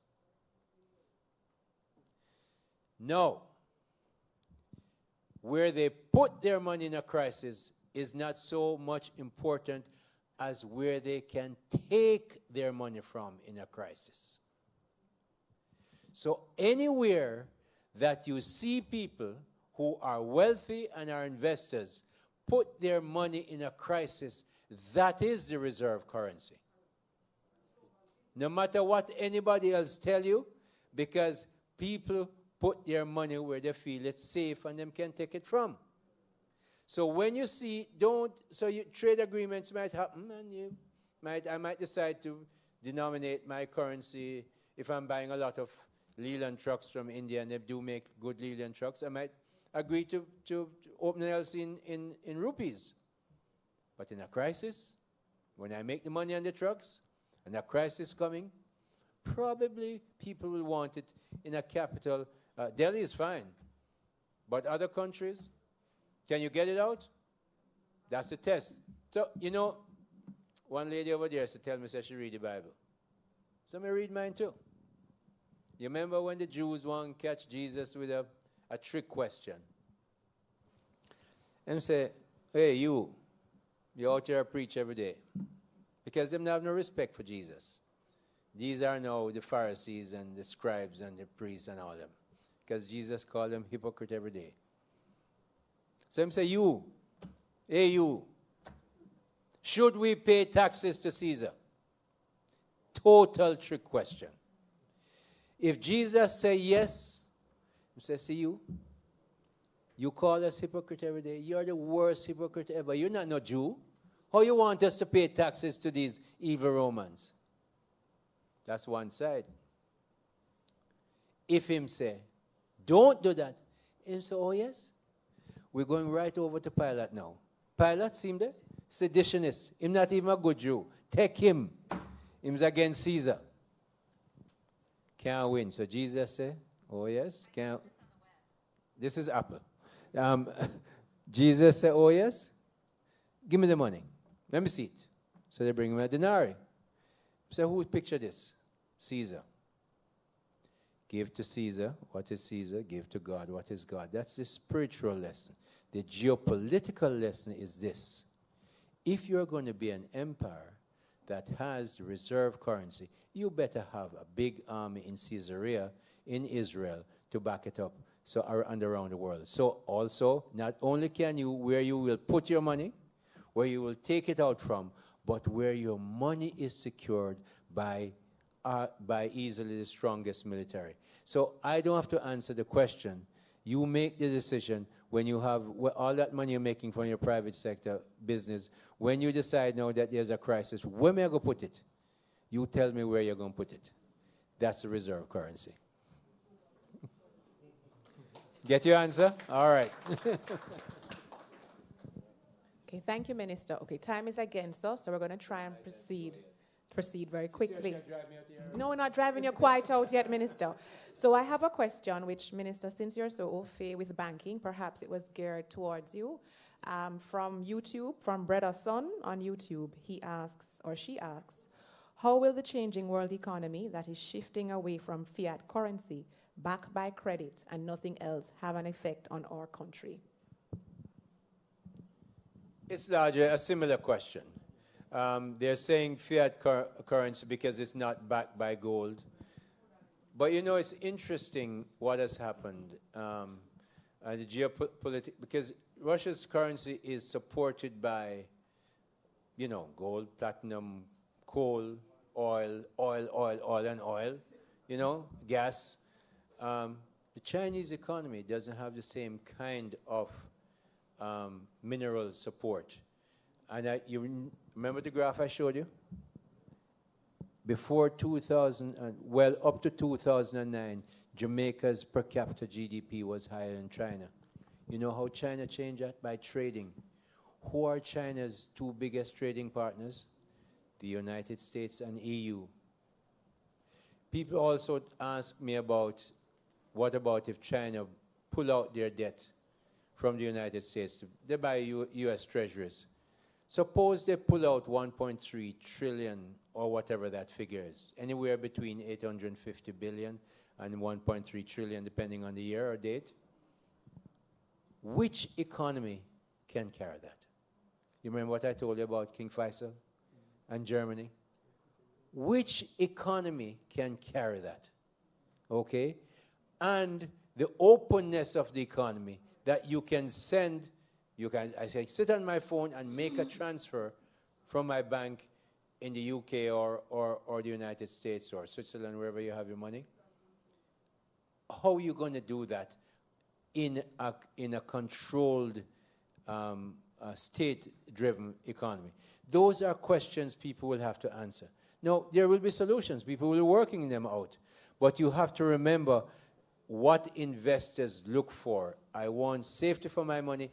More importantly, when I'm selling Jamaica, I said, look, we have a free exchange currency. You bring clean money in, you take out clean money. There are countries in the Caribbean where you can't do that. That's a big plus for Jamaica. when we move to that. So being able to take out your money is of more important than where you put it. So there you go. What's the name of the person? Brother son or sister son, I saw it go. Are there any more questions? Good afternoon. My name is Shelley Ann Brown from the National Certification Body of Jamaica. One follow-up question for Mr. Dawkins. You spoke of the success journey and you mentioned the other elements, but in terms of certification, how did that assist in opening up markets for Wisynco?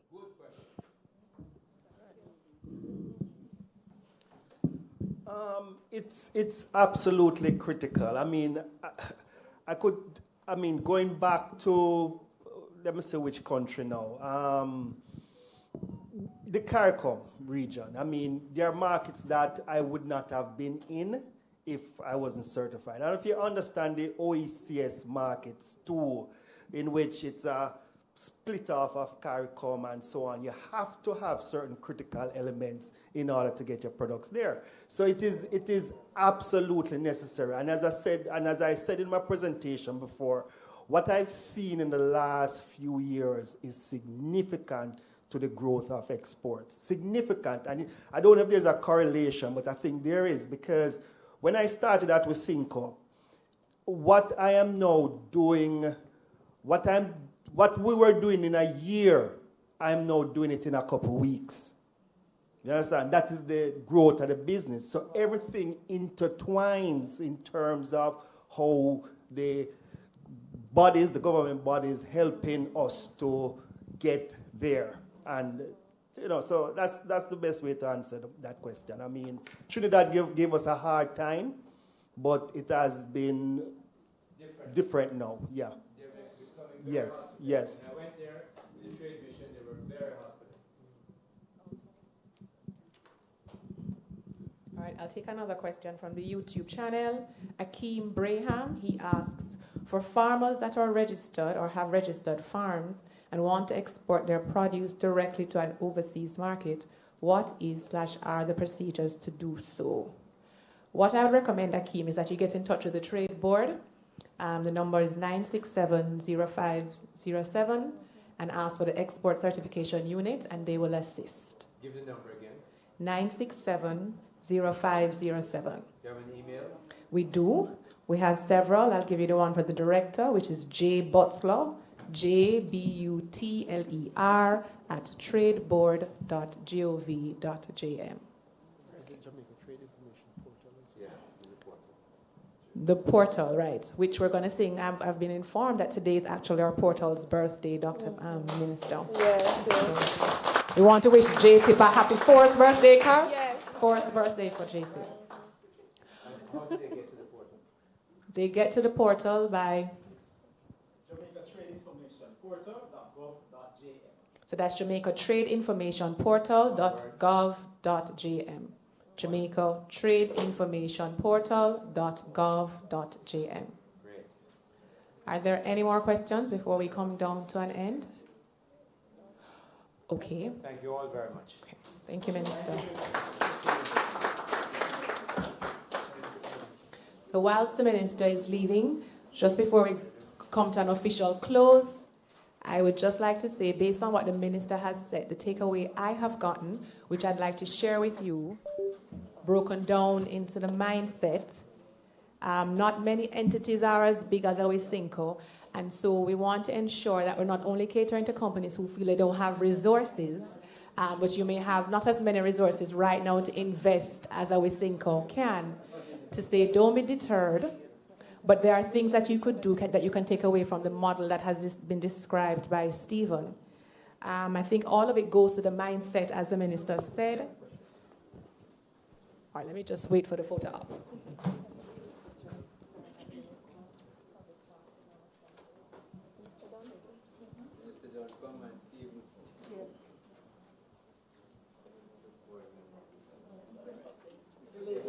Yes.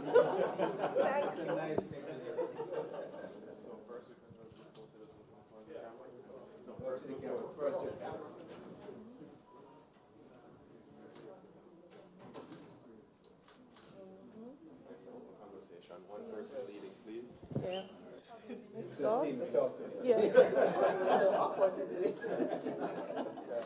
one of the markets here?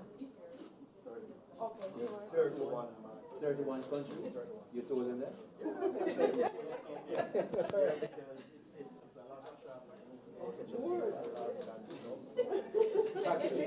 We're hiring. Hiring my position. Yeah, he said he wants job. He has jobs to offer. Okay. Thank you, guys. Thank you. Thank you. Yes. All right, so before we come to an official close and we hand over to Ms. Ashpole to do the closing, I would just like to say that some of you, because I know that we have exporters who are not as large as Awisinko, and they may be daunted by what Stephen has said, but there's a takeaway that I got from it, which feeds into what the minister said, which is mindset.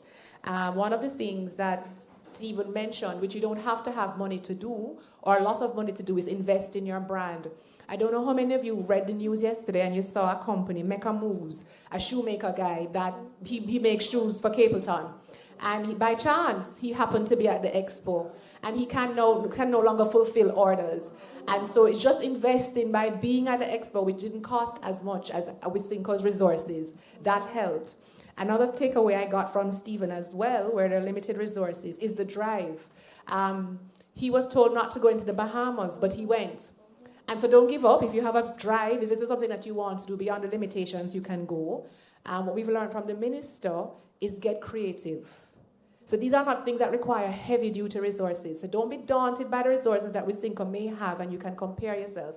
As he said, it took time to grow, and we do have small MSMEs who are listening in. So the lesson, really, the takeaway, I know when I started, I said one dege things, but we've grown to about 3 or 4 more now to say that take all of this in hold, to know that no matter how small you are, you can still become an exporter. Awesome. And so I'll invite Ms. Ashpole now to give our closing. Dr. Dunn, Dr. Blake, presenters, and my distinguished guest, both in the room and online, it is a privilege to have been asked to deliver the vote of thanks for this event for 2 reasons, because this is my area of interest, international trade, and also because as a board member of the Trade Board Limited, I am happy that we're here and reestablishing our position of being a premier trading entity of the government. I'd like to thank all the persons who contributed to this event. I'd like to thank the Ministry of Industry, Investment and Commerce and all our representatives here today. I saw Clifford from the MSME division just a while ago, and I believe we have another representative from the MSME division. I'd like to thank Senator the Honorable Aubin Hill for this mandate that he has delivered to all of us, and that we've taken very, very seriously to increase export and to step up export with trade agreements. As was said in, I believe, Carl's presentation and also Dr. Blake's presentation, we have had these trade agreements for quite some time and they have been underutilized. And it is our duty as the Trade Board Limited to ensure that you know about them, that you know that the Trade Board Limited is a place that you can come and get the information that you need. I'd also like to thank the JMEA for the partnership. They have been very strident in assisting both the ministry and the TBL in executing our vision. And anytime we call on the JMEA, they're always present to contribute. I'd like to thank our listeners online and in the room, all distinguished ladies and gentlemen. I know there are other things you could have been doing with your time, but you're here with us and you've stayed the course. Thank you for your questions and thank you for your insights. I'm now officially closing this event. Thank you.